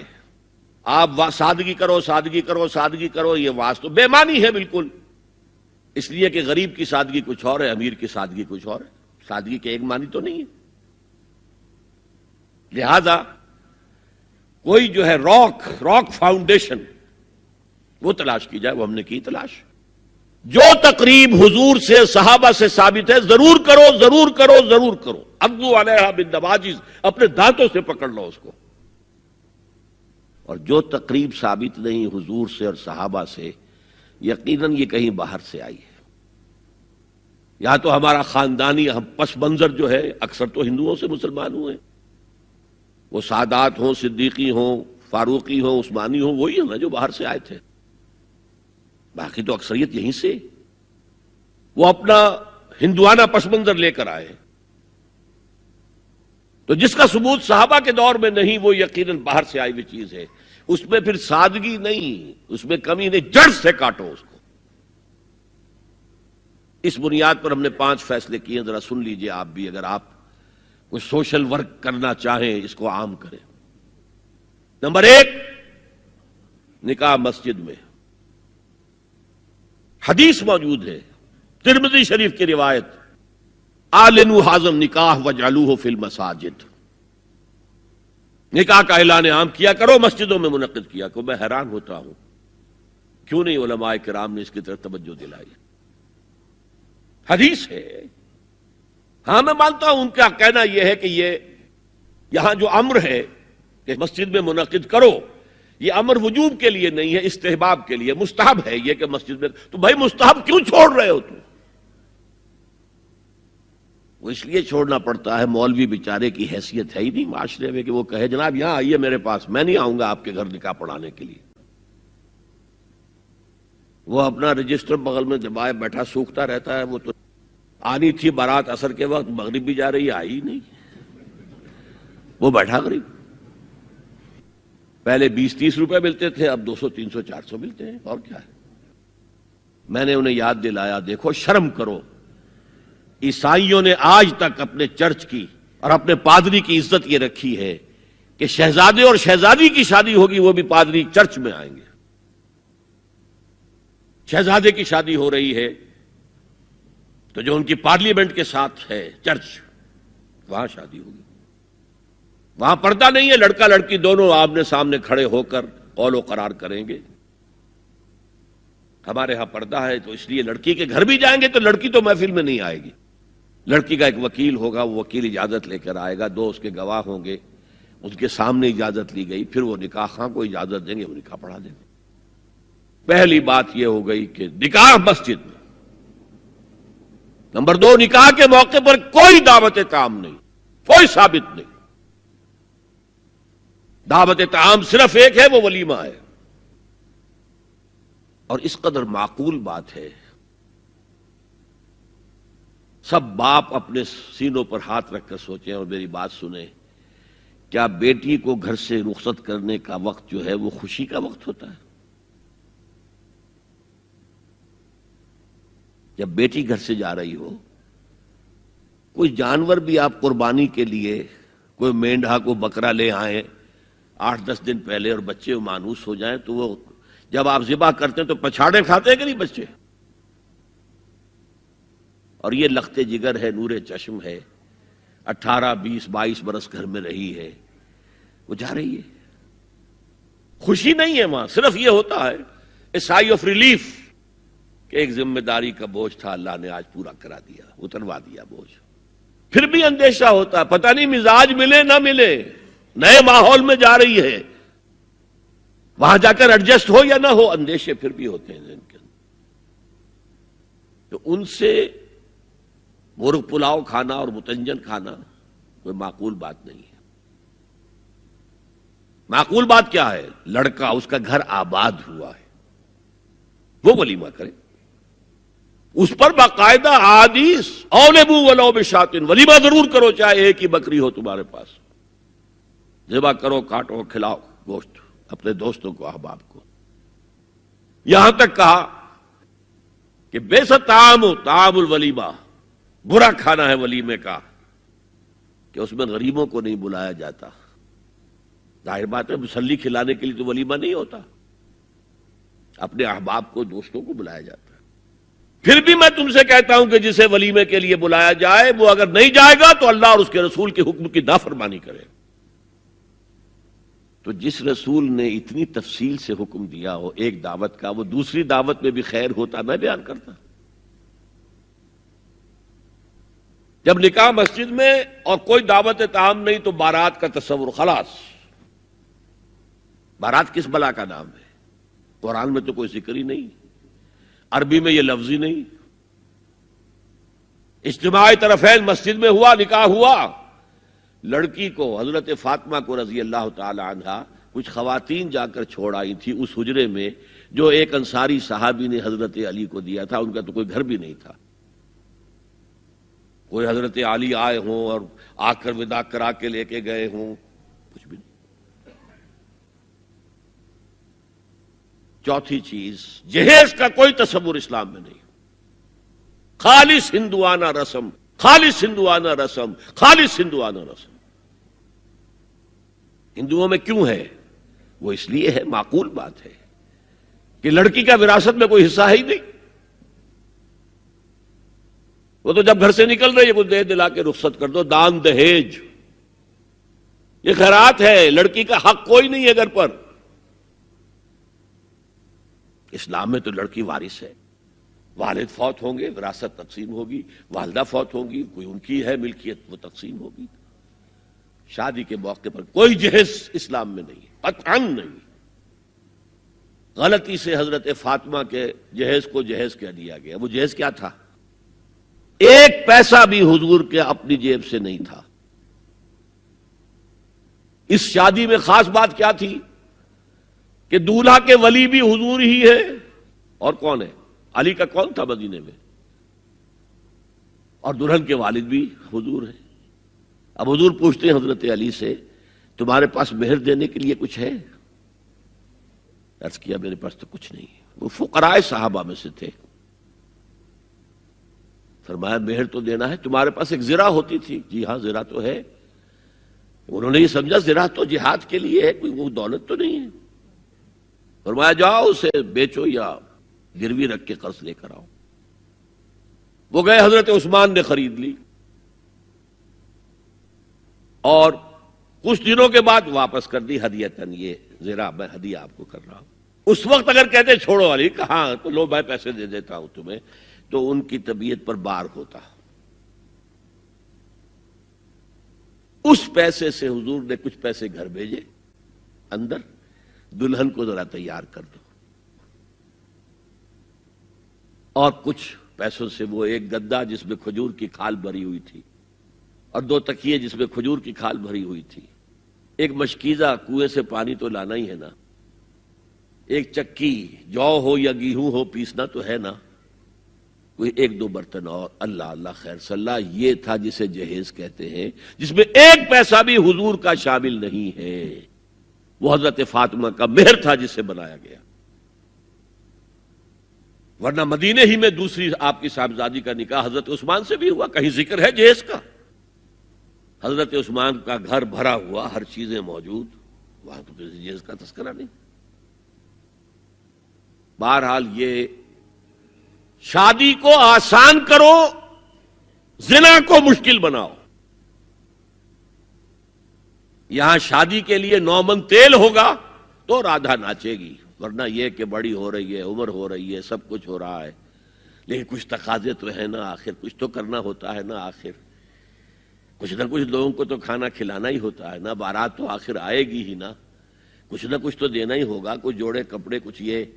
اسلام کا فلسفہ جو میں نے 4-5 باتیں آپ کو بتا، فلسفہ یہ ہے کہ لڑکی کے باپ پر ایک پیسے کا بوجھ نہیں. اس نے لڑکی پال پوس کے تمہارے حوالے کر دیا، اب اور کیا چاہتے ہو تم؟ سارا مرد آزماں، مرد آفرین، مرد کو چیلنج دیا ہے، تم مرد ہو، مہر تم دو گے. اور سب سے بڑھ کر کیا ہو رہا ہے آج کل بھی ہوتا ہے، وہ ہمارے ایک کچھ کام ہوتے ہیں اسلامی، وہ بھی ہے، کچھ وہی ہندوانہ پس منظر. نکاح کی محفل میں چھوارے کون لے کے آتا ہے جی؟ لڑکے والے. اور پلاؤ کن سے کھاتے ہیں بھائی؟ جس وہ تمہیں مرغ پلاؤ کھلا رہا ہے وہ چھوارے نہیں بانٹ سکتا تھا؟ یہ ہے اسلام اور غیر اسلام کا امتزاج. چھوارے لڑکے والے لے کر آئیں گے اور پھر دعوت اڑائیں گے لڑکی والوں کی طرف سے. اب میں آ رہا ہوں تیسرے موضوع پر. اس کا تعلق بھی بنیادی طور پر خاندانی نظام کی مضبوطی کے لیے. خاندانی نظام مضبوط رہے گا جبکہ شوہر اور بیوی کی جتنی جنسی دلچسپی ہے وہ صرف آپس میں مرکوز ہو. شوہر کی بیوی پر، بیوی کی شوہر پر. ادھر ادھر نگاہیں جائیں گی. کوئی عورت دیکھی نگاہوں میں کھب گئی، وہی خواب میں آئے گی، اپنی بیوی کی طرف سے توجہ ہٹ جائے گی. اور یہ چیز، وہ بانڈ آف لو جو ہے بٹوین دی اسپاؤسز، اس کو کمزور کر دے گا. جنسی آوارگی نہ ہو، عورت کو چھپا کر رکھا جائے. وہ مستورات ہمارے ہاں کہلاتی تھی، مستورات. پردے کا جو احکام ہے اس جنسی بے راہ روی کو روکنے کے لیے، حسن کہتے ہیں عربی زبان میں قلعے کو. اور جو عورت ان تمام پردوں میں ہے، پردے کہہ رہا ہوں میں، ایک نہیں، اس کو محسنہ کہتے ہیں کہ وہ قلعے کے اندر ہے. یا تو وہ خاندان کے اندر رہ رہی ہے، بھائیوں کی اور باپ کی پشت پناہی حاصل ہے اسے، وہ اس کی عصمت و عفت کے محافظ ہیں. یا وہ شوہر کے گھر میں آ گئی ہے تو وقرن فی بیوتکن، اپنے گھروں کے اندر رہو وقار کے ساتھ، تو وہ ایک قلعے کے اندر ہے. محسنات. اب دیکھیے اس زمانے کی منافقت سب سے بڑی کیا ہے. ایک طرف نفسیات میں کہتے ہیں کہ فرائیڈ بابا آدم ہے جدید نفسیات کا، اور وہ کہتا ہے کہ انسانوں میں سب سے بڑا جذبہ، سب سے بڑا موٹیو جنسی ہے. اللہ نے بڑی کشش رکھی ہے، مرد میں عورت کے لیے، عورت میں مرد کے لیے. لیکن عورت پیسیو ہے مزاجن، وہ اقدام نہیں کرتی، آگے نہیں بڑھتی. مرد اقدام کرتا ہے، آگے بڑھتا. یہ جو کشش ہے، اس کے نتیجے میں مرد اور عورت کے درمیان بے حجابی گویا کہ آگ پر تیل ڈالنا ہے، آگ بھڑکے گی. اسلام نے اس کو روکا ہے. پورا نظام اس کا معاشرتی، ایک بہت بڑا پردہ پورے معاشرے میں ہے، بہت بڑا پردہ. جیسے یہ چھوٹا سا پردہ آپ کو نظر آ رہا ہے نا، ادھر عورتیں ادھر مرد ہیں. اسلامی معاشرہ سیگریگیٹڈ ہے، مخلوط معاشرہ نہیں ہے. عورتوں کا اپنا دائرہ کار ہے، مردوں کا اپنا ہے. کما کر لانا مرد کا کام ہے، عورت کا کام نہیں ہے. وہ گھر میں خوش اسلوبی کے ساتھ رہے، اچھے انداز میں پکائے، شوہر کا استقبال مسکراہٹ کے ساتھ کرے جب وہ گھر واپس آ رہا کام کر کے، بچوں کی دیکھ بھال کرے. اور اس اعتبار سے میں کہا کرتا ہوں، قوم کا حال جو ہے پریزنٹ، یہ مردوں کے حوالے، اور قوم کا مستقبل عورتوں کے حوالے. مستقبل اگلی نسل، اس کی صحیح تربیت ہوگی. ماں کے دودھ کے ساتھ اس کے اندر اسلام اور ایمان کے جذبات جائیں گے. آج تو وہ دودھ پلانا بھی ختم ہوا، بوتل کا دودھ، ڈبے کا دودھ، جس کی وجہ سے ریسرچ یہ بتاتی ہے کہ کینسر آف بریسٹ کا سب سے بڑا سبب جو ہے دودھ نہ پلانا ہے، سب سے بڑا۔ اس لیے کہ اللہ تعالیٰ نے ہر عضو کا ایک فنکشن رکھا ہے، آپ فنکشن روک دیں گے اس میں خرابی آئے گی۔ آپ آنکھوں پر 1 سال تک پٹی باندھے رکھیے، آپ کی بینائی زائل ہو جائے گی، کیا کرنا پھر اب اس کا؟ آپ یہاں پر پلاسٹر چڑھا دیجئے، 1 سال تک جوڑ آپ کا جام ہو جائے گا، اب نہیں آپ کھول دیجئے پلاسٹر، وہ ہلے گا نہیں۔ تو اس اعتبار سے وہ جو اقبال کہتا ہے مادرارا اسوہ کامل بطول، حضرت فاطمہ زہرا ماؤں کے لیے کامل اسوہ حضرت فاطمہ رضی اللہ تعالیٰ عنہ۔ آسیہ گرداں و لب قرآن سرا، وہ چکی پیستی تھی اور زبان سے قرآن پڑھتی جاتی تھی۔ اور میں نے اپنے بچپن میں ایسی خواتین کو دیکھا ہے جو چکی پیس رہی ہیں، قرآن پڑھ رہی ہیں اور چھاتی سے بچہ چمٹا ہوا دودھ پی رہا ہے۔ وہ جو دودھ اس بچے کے حلق میں جا رہا ہے، پیٹ میں جا رہا ہے، اس کی کیا تاثیر ہوگی؟ بطول باش و پنہا شو ازی عصر کہ در آغوش شبیر بگیری، اے مسلمان عورت بطول بن جا، زہرا بن جا، اور اس عصر سے پنہا ہو جا، چھپ جا، علیحدہ ہو جا، تاکہ تیرے آغوش میں حسین جیسا بچہ پیدا ہو۔ یہ پہلا ہے حجاب، سیگریگیشن آف سیکسز۔ میں نے ضیاء الحق صاحب سے کہا تھا، کیونکہ ان کی شورا میں شمولیت کی میں نے جو ہے دعوت قبول کر لی تھی، مشورہ دینا ہے۔ میں اپنے مسجد کے ممبر سے بھی مشورے بھی دیتا ہوں، تنقیدیں بھی کرتا ہوں۔ تو جیسے انگریزی کا محاورہ right from the horse's mouth, تو right into the horse's ears کچھ کہا جا سکے تو اچھی بات ہے۔ میں نے ان سے کہا آپ نے پی آئی اے کو ڈرائی کر دیا، شراب بند کر دی، اچھا کام کیا، بہت عمدہ کیا۔ دنیا تو یہی کہے گی نا کہ دقیانوسی ہیں، چلیے برداشت کریں۔ لیکن یہ ایئر ہوسٹسز جو جاتی ہیں کرو کے ساتھ اور 2 ہفتے باہر رہتی ہیں، یہ کون سے اسلام کی روح سے جائز ہے؟ عورت محرم کے بغیر حج کو نہیں جا سکتی، محرم کے بغیر عمرے کے لیے نہیں جا سکتی، اور یہ قانون تھا پاکستان میں۔ میں نے کہا آپ عورت کو نہیں جانے دیتے حج کے لیے، حالانکہ وہ ادھیڑ عمر کی ہوتی ہیں، عموماً بوڑھی ہوتی ہیں۔ ہمارے یہاں جوانی میں کون کرتا ہے حج؟ بہت شاذ۔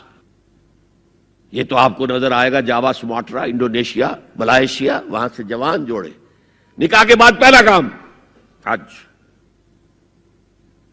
کہ ہمارے ہاں سے تو بڈھے ٹھہرے گئے ہوئے ہوتے، اور پہلے زمانے میں تو ان کو رخصت کر دیتے تھے کہ بس رخصت ہی ہو جائیں گے، یہ اب واپس نہیں آئیں گے اب۔ تو میں نے کہا یہ کون سا اسلام ہے؟ خاموش، چپ۔ میں نے کہا یہ ناشتے کی ٹرے اور کھانے کی ٹرے مرد نہیں رکھ سکتے سامنے۔ میرے خلاف باقاعدہ خواتین نے جلوس نکالے پاکستان میں جب میں نے پردے کی بات کی۔ گورنر سندھ کی بیوی جو ہے اس نے لیڈ کیا جلوس کو، مطالبہ کیا کہ ان کی ٹیلی ویژن کے اوپر جو ہے ان کا سامنے آنا بند کیا جائے۔ میں نے کہا ٹھیک ہے۔ بدا الاسلام غریبا ویسعود کما بدا فطوبی للغرباء۔ اسلام شروع ہوا تھا تو اسی حالت میں تھا کہ کوئی اس کو جانتا پہچانتا نہیں تھا، پھر جب اسلام غالب ہو گیا تو طاقتور کے تو سبھی دوست ہیں، سبھی پہچاننے والے، لیکن ان قریب اسلام پھر غریب ہو جائے گا۔ تو جو اسلام کی غربت کے ساتھ خود غریب ہو جائیں ان کے لیے مبارکباد۔ اسلام کا دامن نہ چھوڑیں، چاہے انہیں کہا جائے کہ یہ تو بڑے ہی دقیانوسی لوگ ہیں، بڑے کٹر لوگ ہیں۔ میں نے اس زمانے میں چیلنج کیا تھا، مجھے بتاؤ کیا فرق واقع ہوتا ہے؟ آپ کہیں گے عورتوں کو اگر ہم گھر میں بٹھائیں تو ہماری اکانومی سفر کرے گی، آدھی ہماری جو ہے لیبر وہ کام نہیں کرے گی، میں نے کہا where there's a will there's a way. Cottage industry کا انتظام کرو نمبر 1، گھروں میں بیٹھ کر کام کریں. دوسری جنگ عظیم کے دوران ایک بڑا علاقہ تھا دلی میں جس کا ہر گھر کارخانہ بنا ہوا تھا، کرخندار، یہ ایک قوم کا نام پڑ گیا، کرخندار. چھوٹی چھوٹی مشینیں لگی، کہیں بٹن بن رہے ہیں، کہیں بکسوئے بن رہے ہیں، کہیں نکریں سل رہی ہیں، کہیں پینٹیں سل رہی ہیں، کہیں جو ہے کرتے سل رہے ہیں، قمیضیں. صبح کے وقت ٹرک آیا، خام مال دے گیا، شام کو آیا، تیار مال لے گیا. عورت نہ گھر سے نکلی نہ باہر گئی، کچھ نہیں، اور کام کیا، کما لیا. کاٹیج انڈسٹری کا انتظام کرو. اسی طریقے سے ایسے یونٹ بناؤ انڈسٹریل جس میں عورتیں کام کریں، عورتیں سپروائز کریں. ورکنگ آورز کم رکھو تاکہ وہ اپنے گھر کا کام بھی کر سکیں. کرو. عورتوں کے ہسپتال میں عورتیں مرد، عورتیں مریض، عورتیں ڈاکٹر، عورتیں مریض، عورتیں نرسز. مردوں کے ہسپتال میں فیمیل نرسز کا کیا کام ہے؟ کیا میل نرسز نہیں ہوتے؟ اور کیا آرمی کے اندر جو فارورڈ یونٹس ہوتے ہیں کہ جو جاتے ہیں محاذ کے اوپر، ان میں کوئی عورت نرس جاتی ہے؟ میل نرسز جاتے ہیں. حالانکہ سب سے زیادہ نرسنگ کی ضرورت وہاں ہوتی ہے. کسی کا بازو اڑ گیا ہے، کسی کی ٹانگ اڑ گئی ہے، کسی کے پیٹ میں آ کر کسی بم کا ٹکڑا جو ہے لگایا، تڑیاں باہر نکلی ہوئی ہیں، تو نرسنگ سب سے زیادہ وہاں ضروری ہے. وہاں تو فیمیل نرسز نہیں ہوتی، میل ہوتے. سیگریگیشن، سیگریگیشن، سیگریگیشن، یہ آگ اور پانی کا ملاپ درست نہیں ہے. تو بڑا، سب سے بڑا پردہ تو یہ ہے. دوسرا پردہ، دوسرا قلعہ، گھر کی چار دیواری. وَقَرْنَ فِي بُيُوتِكُنَّ وَلَا تَبَرَّجْنَ تَبَرُّجَ الْجَاهِلِيَّةِ الْأُولَىٰ. قرار پکڑو اپنے گھروں میں، وقار کے ساتھ رہو، ٹھہری رہو اپنے گھروں میں، اور بند سمر کر باہر نہ نکلو جیسے کہ تم جاہلیت کے دور میں نکلتی تھی. اس کو ہمارے ماڈرن لوگ کہہ دیتے ہیں یہ تو صرف ازواج مطہرات کے لیے تھا. اس سے بڑی جہالت کوئی نہیں ہو سکتی. دیکھیے ایک نقطہ، یہ شاید پہلے کبھی آپ کے ذہن میں نہ آیا ہو. ازواج مطہرات سے خاص کیوں خطاب کیا گیا؟ اس کی وجہ ہے اسی سورہ احزاب میں جس میں یہ مضمون آیا ہے وَقَرْنَ فِي بُيُوتِكُنَّ وَلَا تَبَرَّجْنَ تَبَرُّجَ الْجَاهِلِيَّةِ الْأُولَىٰ. اسی میں آیت آئی ہے لَقَدْ كَانَ لَكُمْ فِي رَسُولِ اللَّهِ أُسْوَةٌ حَسَنَةٌ. مسلمانوں تمہارے لیے اللہ کے رسول کی شخصیت کے اندر ایک نہایت عمدہ نمونہ ہے، اور یہ معجزہ ہے. مردوں کی ہر حیثیت کے لیے اسوہ ہے محمد صلی اللہ علیہ وسلم. امام کے لیے آپ کا اسوہ ہے کہ نہیں؟ مسجد نبوی کے امام تھے کہ نہیں؟ مبلغ کے لیے ہے کہ نہیں؟ سب سے بڑا کام تو آپ کا تبلیغی تھا. مزکی اور مربی کے لیے ہے کہ نہیں؟ باپ کے لیے ہے یا نہیں؟ شوہر کے لیے ہے یا نہیں؟ سپہ سالار کے لیے ہے یا نہیں؟ قاضی القضات کے لیے ہے یا نہیں؟ مرد کی ہر حیثیت کے لیے اسوہ ہے. آخر عورت کی نسوانی زندگی کے لیے تو حضور نسواں نہیں بن سکتے، یہ خلا ہے. مرد کے لیے کامل اسوہ، عورت کے لیے بھی اسوہ، لیکن اس کی خاص نسوانی زندگی کے لیے اسوہ نہیں. اس خلا کو پر کیا ازواج مطہرات سے. لستن کاحد من النساء، اے محمد کی بیوی تم عام عورتوں کے مانند نہیں ہو. پھر جو احکام دیے گئے ہیں وہ سب کے لیے ہیں، لیکن اس میں چیریٹی بگنز ایٹ ہوم. گھر سے شروع کرو. سب سے پہلے خواتین، حضور کی بیویاں جو ہیں وہ مخاطب ہیں. اور اے مسلمانوں، اگر حضور کی بیویوں سے کوئی چیز مانگنی ہو تو حجاب کے پیچھے سے مانگو، رو در رو مت ہو. فَاسْأَلُوهُنَّ مِنْ وَرَاءِ حجاب. یہ دوسرا قلعہ ہو گیا. حافظ ناموس زن. مقصد کیا ہے؟ عورت کی عزت، عورت کی عصمت، عورت کی عفت کی حفاظت. تیسرا جسے ہم ستر کہتے ہیں، عورت گھر میں بھی ہے، گھر میں ہے، اور وہاں صرف محرم آئیں گے، نامحرم نہیں آئیں گے. محرموں کی اتنی لمبی لسٹ دی گئی ہے، اللہ نے کس لیے دی ہے؟ کیا قرآن مجید میں لفاظی ہے؟ ایک ایک لفظ گنجینہ معنی کا طلسم اس کو سمجھیو جو لفظ کے غالب میرے اشعار میں آوے.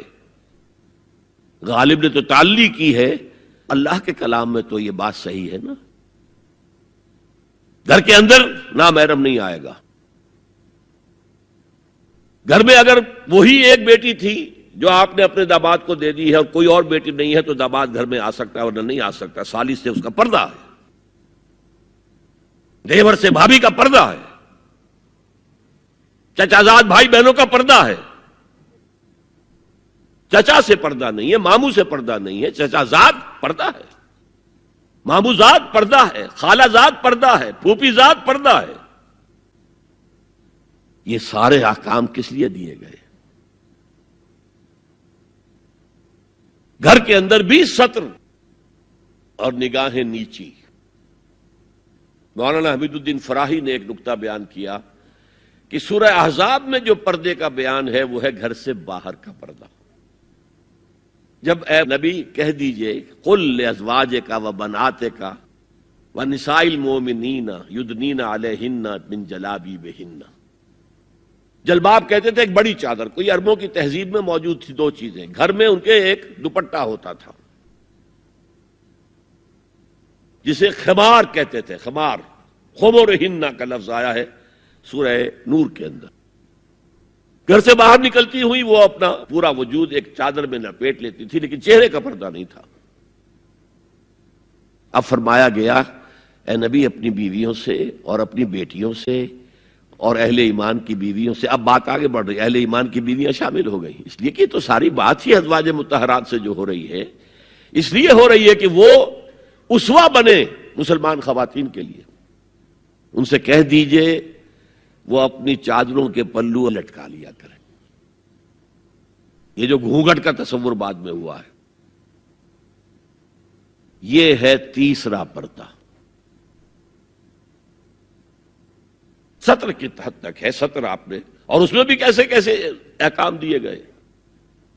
لباس وہ پہنو جو ڈھیلا ہو، تنگ نہ ہو، ٹائٹ نہ ہو، جو جسم کے نشیب و فراز کو واضح کر رہے ہو. اتنا باریک نہ ہو کہ جسم جھلک رہا اس میں سے. اور اس پر اضافہ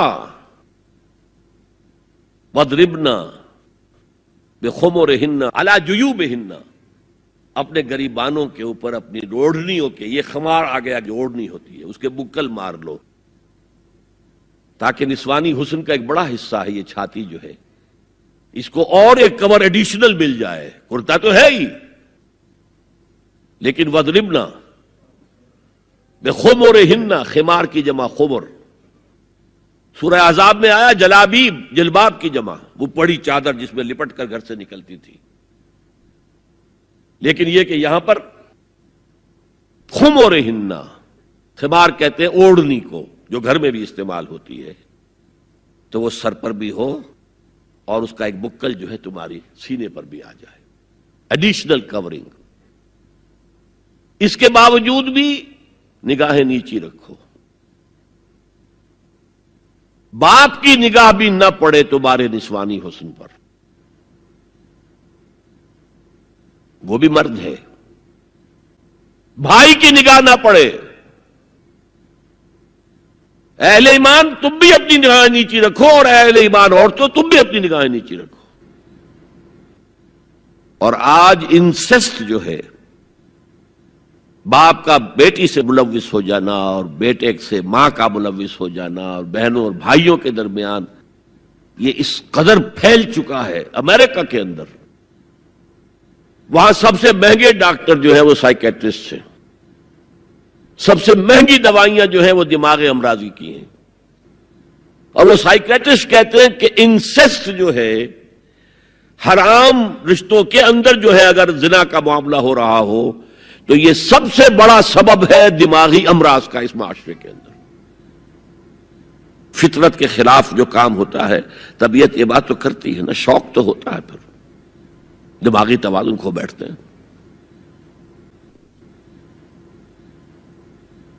یہ ہے 3 پردے ہیں مسلمان عورت کے، جس کو آج بالکل ختم کرنے پر مغرب تلا ہوا ہے. اس لیے کہ کسی بلی کی دم کٹ جائے تو وہ چاہے گی کہ سب کی کٹ جائے. ان کا بیڑا غرق ہو چکا ہے, ان کی تہذیب ختم ہو چکی ہے, تہذیب نہیں ہے آج ان کے پاس, خاندانی نظام ختم ہو چکا ہے.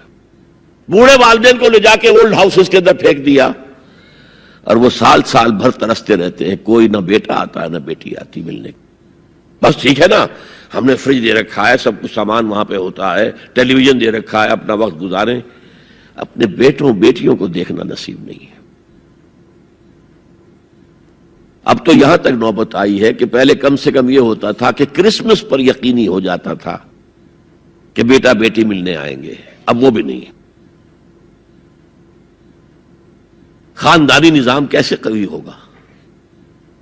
لڑکا ایک خاص عمر کا ہوا, جاؤ اب نکلو گھر سے, اب جاؤ اپنی کوائی کرو اور کھاؤ, ہم سے معاملہ ختم ہے. لڑکی جاؤ, تو ظاہر بات ہے کہ لڑکا لڑکی بھی پھر وہی کریں گے, بعد میں اٹھا کر پھینکیں گے آپ کو, گھر میں نہیں رکھ سکتے, ہماری آزادی میں مخل ہوتے ہیں. تو معاشرتی نظام, میں نے آپ سے عرض کیا, پہلا اصول کیا تھا؟ تمام انسان مساوی. اور اس پر گواہی میں نے کس کی دی؟ شاتم رسول ایچ جی ویلز کی. اس میں ایک وضاحت رہ گئی تھی, جو تازہ ایڈیشن اب مارکیٹ میں ہے اس میں سے یہ پیسج نکال دیا گیا ہے جو میں نے آپ کو سنایا. جو نئے ایڈیٹرز ہیں ان کے حلق سے یہ کڑوی گولی نہیں اتری کہ ایچ جی ویلز کا یہ جملہ بھی شامل رہنے دیا جائے, نکال دیا گیا. تو ایسا نہ ہو کہیں آپ جدید کوئی ایڈیشن دیکھیں اور اس میں تلاش کریں, نہ ملے تو آپ سمجھیں کہ میں نے کوئی غلط بات آپ سے کہی ہے. لائبریریوں میں پرانے ایڈیشن مل جائیں گے, جائیے اور دیکھیے. A concise history of the world میں جو حضور کا چیپٹر ہے کھول کر پڑھیے, آپ کو مل جائے گا جملہ. Although the sermons of human equality, fraternity and freedom were said before also, and we find a lot of such sermons in Jesus of Nazareth, but it must be accepted that it was Muhammad sallallahu alaihi wasallam who for the first time in human history established a society based on these principles. اور یہ مساوات انسانی مرد اور عورت کے درمیان بھی ہے. فرق انتظامی ہے, سو نوٹ کر دیجئے. ایک دفتر میں ایک افسر ہے, ایک کلرک ہے, ایک چپراسی ہے, بحیثیت انسان برابر ہے. اس انتظامی سٹرکچر میں تو برابر نہیں ہے. آفیسرز کے اختیارات کیا ہیں, چپراسی کے کیا ہیں, کلرک کے کیا ہیں. حالانکہ ایز سٹیزنز آف اسٹیٹ برابر ہے, ایک ووٹ اس کا ایک ووٹ اس کا ہے. کیا آفیسر کے 4 ووٹ ہیں اور چپراسی کا 1 ہے؟ نہیں, 1 ووٹ برابر ہے. As citizens of the state they are equal. لیکن جہاں کام کر رہے ہیں وہاں تو ایکول نہیں ہے. یہ فرق ہے کہ جس کو دنیا ایکسپلائٹ کر رہی ہے. حالانکہ اس سے زیادہ لاجیکل بات اور کوئی نہیں ہو سکتی. ایک خاندان کا ایک سربراہ کسی انسٹیٹیوشن کا ایک ہی سربراہ ہوگا. وزیر 10 رکھ لے, پرائم منسٹر تو 2 نہیں ہو سکتے, پرائم منسٹر 1 ہوگا. نائب صدر 10 رکھ لے, صدر تو 1 ہی ہوگا. انتظامی ہے, یہ نہیں ہے کہ عورت گھٹیا ہے, نہیں. مرد اور عورت مساوی ہے. آج میں آپ کو بتاتا ہوں کہ کتنی بڑی سازش اس وقت اس نظام کے خلاف ہو رہی ہے. دجالی فتنہ جو ہے, دجال اکبر جب آئے گا, ابھی میں اس کی بات نہیں کر رہا ہوں, ایک علیحدہ ایشو ہو جائے گا. دجالی فتنہ آ چکا ہے. جیسے حضور نے ایک مرتبہ رمضان مبارک کی آمد سے قبل شعبان کے آخری دن خطبہ دیا. خطبہ کیا تھا؟ یا ایھا الناس قد اظلکم شہر عظیم شہر مبارک. اے لوگوں, تم پر ایک عظمتوں والا اور برکتوں والا مہینہ سایہ فگن ہو گیا ہے. آیا تو نہیں ابھی, شعبان کا دن ہے, سایہ آ گیا ہے. یہ انگریزی کے محاورے سے بات سمجھ میں آئے گی. Coming events cast their shadows before. اسی طرح وہ شخص دجال تو ابھی نہیں آیا, دجالیت پوری آ چکی ہے. اور میں اس کا ذکر کر چکا ہوں لاہور میں ایک تقریر میں. 3 لحاف, جیسے ملیریا کا جب حملہ ہوتا تھا, اب تو بہت کم ہو گیا ملیریا, تو جو سردی چڑھتی تھی کپ کپی ہوتی تھی، ایک رضائی ڈال دیجئے، دوسری ڈال دیجئے، تیسری ڈال دیجئے، تو 3 رضائیاں یا 3 لحاف گلوب کے گرد لپٹ گئے. دجالیت کے 3 شیڈز. سب سے اوپر سیکولرزم، سیاست سے، ریاست سے، سیاسی نظام سے، معاشرتی نظام سے، عدالتی نظام سے، قانون سازی سے کسی مذہب کا کوئی تعلق نہیں. آج پوری دنیا میں سیکولرزم ہے، تمام مسلمان ممالک میں سیکولرزم ہے. یہ دجالیت کا عظیم ترین کارنامہ ہے. بات لمبی نہ ہو تو میں صرف عرض کر دوں، یہ یہودیوں کی ایجاد ہے. یہودیوں نے امریکہ کا $1 بل، $1 کا نوٹ جو ہے ڈیزائن کیا ہے. بینکرز تو وہی تھے نا، اور آج بھی اصل طاقت بینکرز کے پاس ہے. امریکی حکومت $1 کی جو ہے ٹریلینز آف ڈالرز کی مقروض ہے بینکوں کی، اور بینک یہودیوں کے. اس آپ نے کبھی دیکھا ہو $1 بل، احرام مصر کی تصویر بنی ہوئی؟ کیا تعلق ہے امریکہ کا احرام مصر سے؟ اوپر ایک آنکھ بنی ہوئی ہے دجال کی، وہ ایک آنکھ کانی. نیچے کیا لکھا ہے؟ آرڈس نووس سیکولورم، نیو سیکولر آرڈر ہم نے قائم کرنا ہے دنیا میں. یہ 1776 کی بات ہے، اور 1991 میں پہلی مرتبہ صدر بش کی زبان سے الفاظ نکلے تھے، اس کے باپ کی زبان سے، جو موجودہ بش ہے، بش سینئر نے. اب دنیا میں نیو ورلڈ آرڈر قائم ہوگا. اصل میں وہ کس کا خیال ہے؟ یہود کا ہے. This new world order is going to be Jew world order. اور جو ہے بالکل ایک مائنورٹی، مائنیوٹ مائنورٹی. کل دنیا میں 1 کروڑ یا 1.25 کروڑ یا 1,30,13,000,000 بس. تو اگر مذہب اور ریاست کا کوئی تعلق ہو تو ان کی کیا حیثیت ہے؟ اور جب مذہب ایک طرف رکھ دیا گیا تو برابر کے شہری ہے. یہ سیکولرزم اس لیے یہودیوں کی ایجاد ہے. پوپ کے خلاف بغاوت کروانے والے یہودی ہیں، پروٹیسٹنٹ مذہب پیدا کرنے والے یہودی ہیں، سود کی اجازت لینے والے یہودی ہیں. ورنہ جب تک پوپ کا اقتدار تھا یورپ میں، ہر طرح کا سود حرام تھا، یوزری بھی اور کمرشل انٹرسٹ بھی، دونوں حرام تھے. یہ لیا گیا ہے اجازت کیلوین کے ذریعے سے کتاب لکھوا کر. اور انگلستان نے پہلا ملک جو ہے جس نے بغاوت کی پوپ کے خلاف، وہ انگلستان تھا. چرچ آف انگلینڈ علیحدہ ہو گیا، پوپ سے اس کا کوئی تعلق نہیں، پروٹیسٹنٹ ملک بن گیا. پہلا بینک آف انگلینڈ پہلا ہے جو قائم ہوا ہے. اور شاید میں نے آپ کو بتایا تھا کہ علامہ اقبال 1905 سے 1908 3 برس صرف رہے ہیں انگلستان میں اور جرمنی میں، اور اپنی ڈاکٹریٹ بھی کر رہے تھے اور بیرسٹریٹ اطلاع بھی ہو رہا تھا. لیکن ساتھ ہی ان کا مشاہدہ اتنا گہرا تھا کہ انہوں نے دیکھ لیا تھا کہ فرنگ کی رگے جاں پنجے یہود میں ہے. اور اس وقت فرنگ کا امام کون تھا؟ برطانیہ. اب فرنگ کا امام کون ہے؟ امریکہ. اور اس کی رگے جاں ایک پنجے یہود میں ہے. امریکہ کا کوئی صدر ہل نہیں سکتا. تو نمبر 1 تو سیکولرزم ایک لحاف ہے. نمبر 2 سود، جوا، منشیات کی ٹریڈ اور سیکس کو ایکسپلائٹ. ہر اشتہار میں عورت ہے. اللہ کے بندو سوچو یہ کیا ہو رہا ہے. عورت کی فوٹو کے بغیر موٹر سائیکل نہیں ہوگی، وہ بھی بیٹھی نظر آئے گی عورت. کوئی شے کسی شے کا اشتہار عورت ہوگی. عورت بک رہی ہے، بکری کا ذریعہ بن رہی ہے.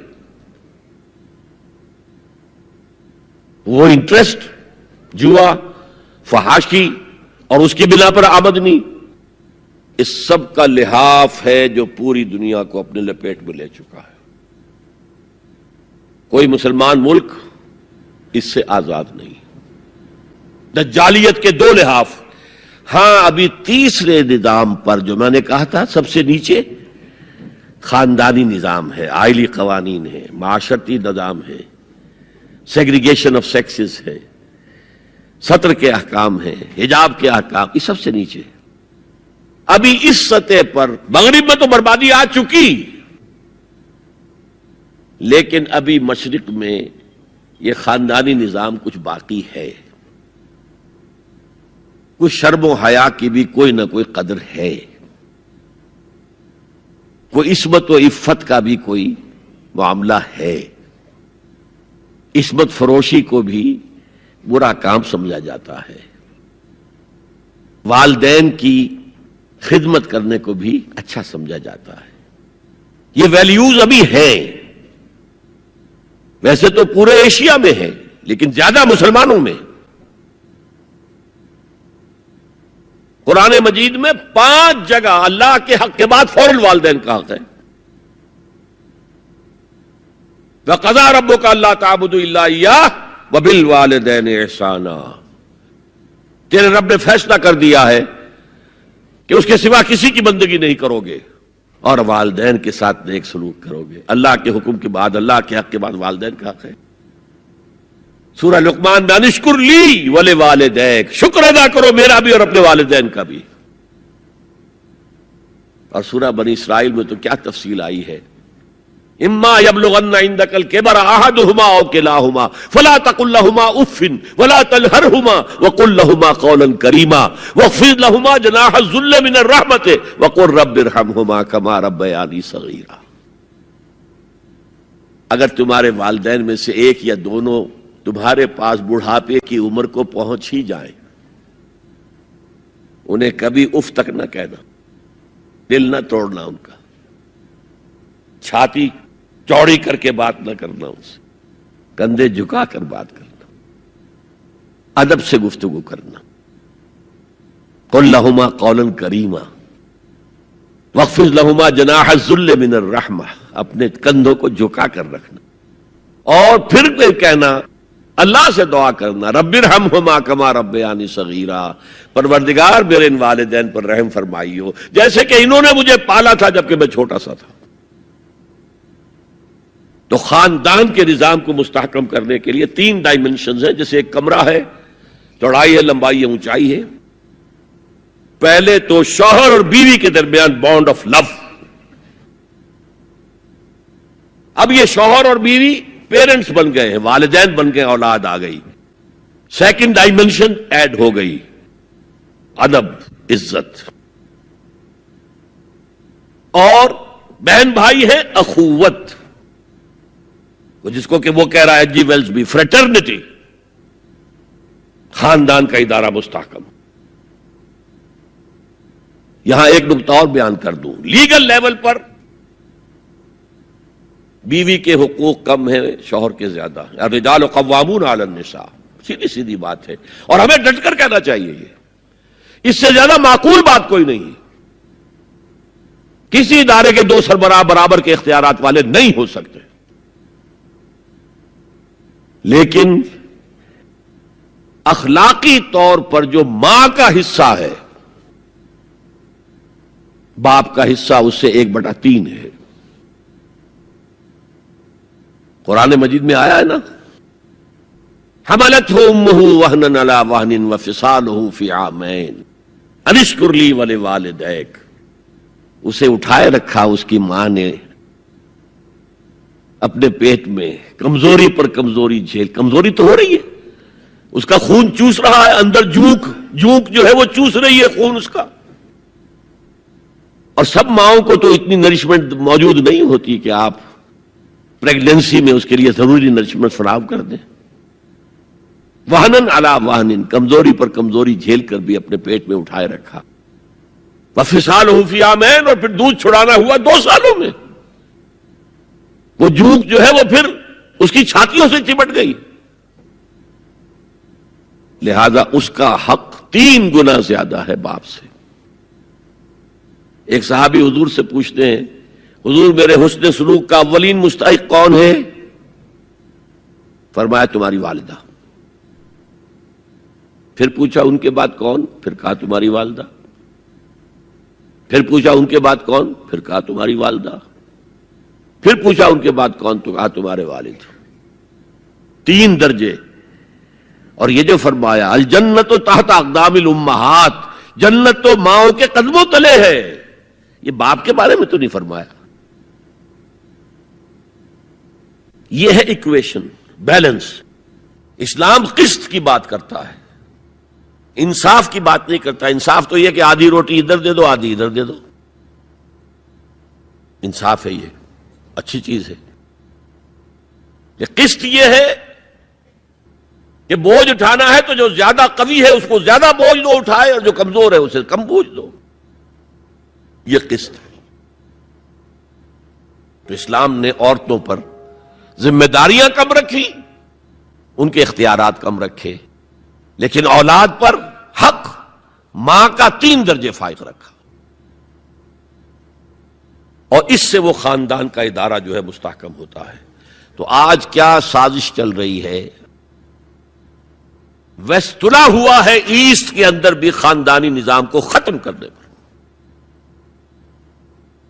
پہلے کانفرنس ہوئی تھی، عالمی کانفرنس، ویمن فریڈم کی کانفرنس قاہرہ میں، پھر ہوئی بیجنگ کائرو، اور پھر بیجنگ +5 کانفرنس. بیجنگ کانفرنس کے 5 سال بعد یونائٹڈ نیشنز جنرل اسمبلی کے تحت ہوئی. اور ان سب کا مقصد کیا ہے؟ پروسٹیٹیوشن کو ایک باعزت پیشہ سمجھا جائے. یہ بھی محنت ہے نا. ایک مزدور اپنے جسمانی مسکولر طاقت استعمال کر رہا ہے، ویج لے رہا ہے. ایک عورت اپنے جن سے اس کو استعمال کر رہی ہے، لے رہی ہے. اب اس کا نام پتہ کیا رکھا گیا؟ Sex worker. سیکس ورکرز بالکل برابر ہوں گے، باعزت ہوں گے. ان کے کوئی آپ یہ نہیں کہہ سکتے کہ غلط کام کر رہے. ہومو سیکسولیٹی کو بھی ایک نارمل ایٹیٹیوڈ قرار دیا جائے، یہ اب نارمل نہیں ہے.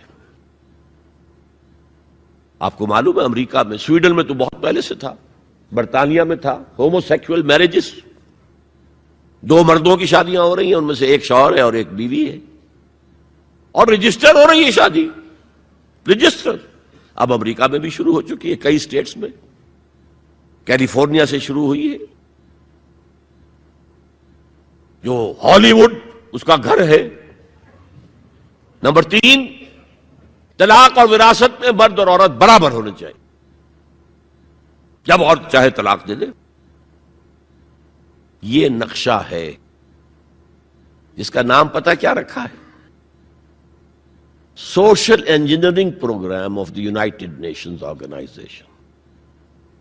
یہ نیو انجینئرنگ ہے معاشرے کو. جیسے کہ کہا رومی نے، گفت رومی ہر بنائے کوہنا کا باداں کنند، تو نہ دانی اولا تعمیر را ویراں کنند. رومی نے کہا کہ جب بھی کبھی کوئی نئی تعمیر کرنی ہو تو پچھلی تعمیر کو گرانا پڑتا ہے. یہ نئی سوسائٹی کی انجینئرنگ کیسے ہوگی جب تک کہ پرانی سوسائٹی ختم نہ ہو؟ عظیم فتنہ ہے یہ social engineering program of the United Nations organizations general assembly.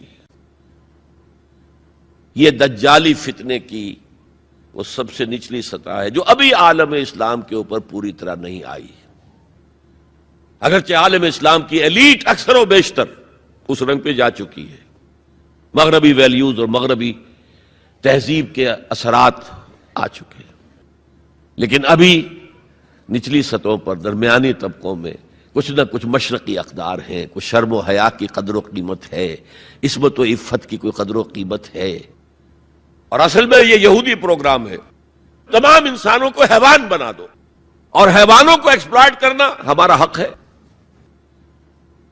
انہوں نے جو نام دے رکھا ہے پوری دنیا کو، گوئمز اینڈ جینٹائلز.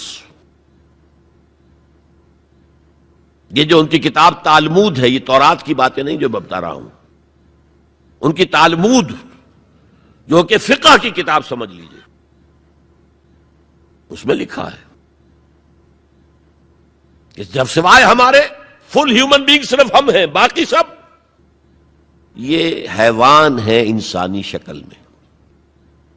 اور حیوان کو استعمال کرنا انسان کا حق ہے. گھوڑے کو تانگے میں جوتیں گے، بگی میں، ہمارا حق ہے. بیل کو آپ جوت دیں گے ہل میں، حق ہے. اسی طرح انسانوں کو ایکسپلائٹ کرنا ہمارا حق ہے. البتہ جیسے گھوڑے کو بھی کچھ دانہ ڈالیں گے شام کو تو اگلے روز استعمال کریں گے نا اسے، تو کچھ نہ کچھ انہیں بھی دینا چاہیے.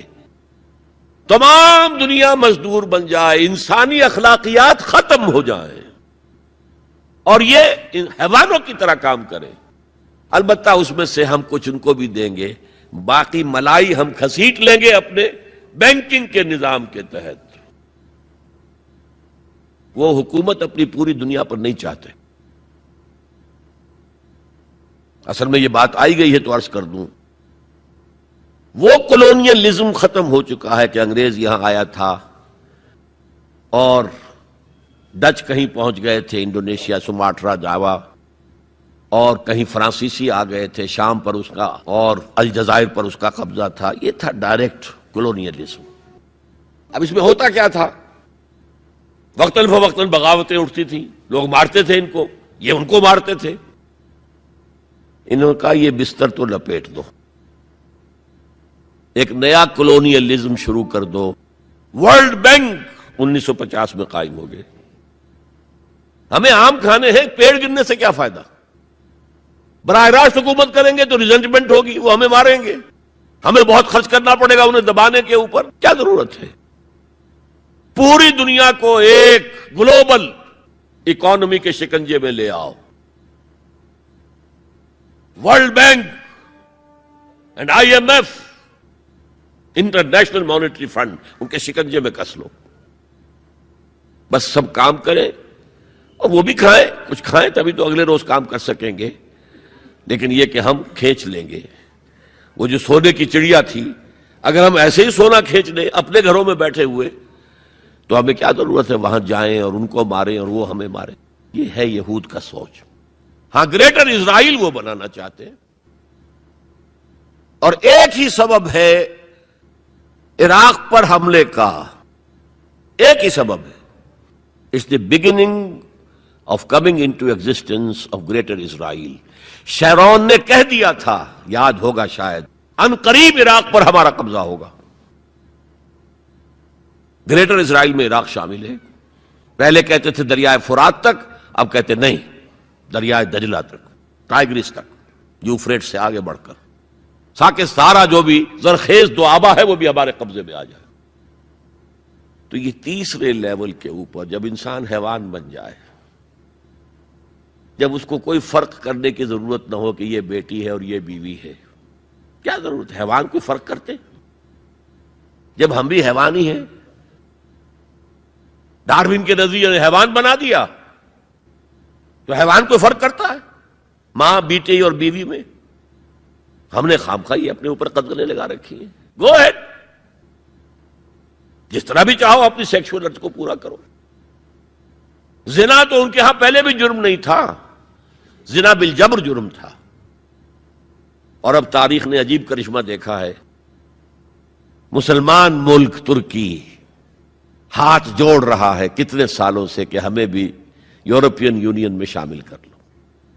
وہ بار بار ٹھوکریں مارتے دفاع ہو جاؤ. اب انہوں نے کیا کیا ہے؟ یورپین یونین نے کہا تمہارے قوانین میں سے یہ قوانین جو ہیں ہمارے تصور کے خلاف ہیں. 181 قوانین میں انہوں نے ترمیم کر دی. Let it become compatible with the European Union's laws. آپ کو معلوم ہے محاورہ ہے، round peg in square hole fit نہیں ہوگا، یا square peg in round hole fit نہیں ہوگا. اس کے چاروں کونے تراش دو تاکہ جا سکے. اور سب سے بڑا جو مجھے صدمہ ہوا، اتا ترک کے اس ترکی میں زنا کوئی قابل سزا جرم نہیں تھا. اب یہ جو پارٹی آئی تھی، یہ کچھ کہا گیا تھا کچھ اسلامی ذہن کے لوگ ہیں، یہ ہیں وہ ہیں، انہوں نے ایک بل جو ہے اپنی اسمبلی میں پیش کرنے کے لیے تیار کر لیا کہ زنا کو بھی قابل تعزیر جرم قرار دیا جانا چاہیے. یورپین یونین والوں نے شور مچا دیا، ایک طرف ہمارے ساتھ آنا چاہتے ہیں، دوسری طرف یہ کام کرنا چاہتے ہو. انہوں نے فوراً اپنا وہ بل واپس لے لیا. یہ حال ہے آج ہمارا. میرا یہ حال بوٹ کی ٹو چاٹتا ہوں میں، اور ان کا یہ حکم دیکھ میرے فرش پر نہ رینگ. کیا کر رہا ہے وہ؟ بوٹ کی ٹو چاٹنے کے لیے فرش پر تو پڑنا ہی ہوگا نا، لیکن یہ کہ میرے فرش پر نہ رینگ، میرے قالین کو خراب نہ کر. اس تیسرا معاشرتی اور سماجی نظام کا معاملہ ہے کہ جو اس وقت ان کا ٹارگٹ ہے. اسی لیے میں نے اسے اپنی آج کی پوری گفتگو کا عنوان بنایا. سمجھیں کیا خطرات آ رہے ہیں، اپنی قدروں کی طرف پلٹے. اس دور میں سب مٹ جائیں گے، ہاں باقی وہ رہ جائے گا جو قائم اپنی راہ پہ ہے اور پکا اپنی ہٹ کا ہے. ہمارے لیے اسوہ ازواج مطہرات ہیں، ہماری خواتین کے لیے ان کا اختیار کیا جائے، ان کا نقش قدم پہ چلا جائے، اور پورے سماجی نظام کو، پورے معاشرتی نظام کو ان اقدار پر اٹھایا جائے کہ جو قرآن مجید نے ہمیں دی ہیں. یہی ہمارے لیے نجات کی راہ ہے. اقول قولی ھذا واستغفر اللہ لی ولکم ولسائر المسلمین والمسلمات. چڑھ دے سورج ڈھل دے ویکھے، بجھے دیوے بل دے ویکھے، چڑھ دے سورج ڈھل دے ویکھے.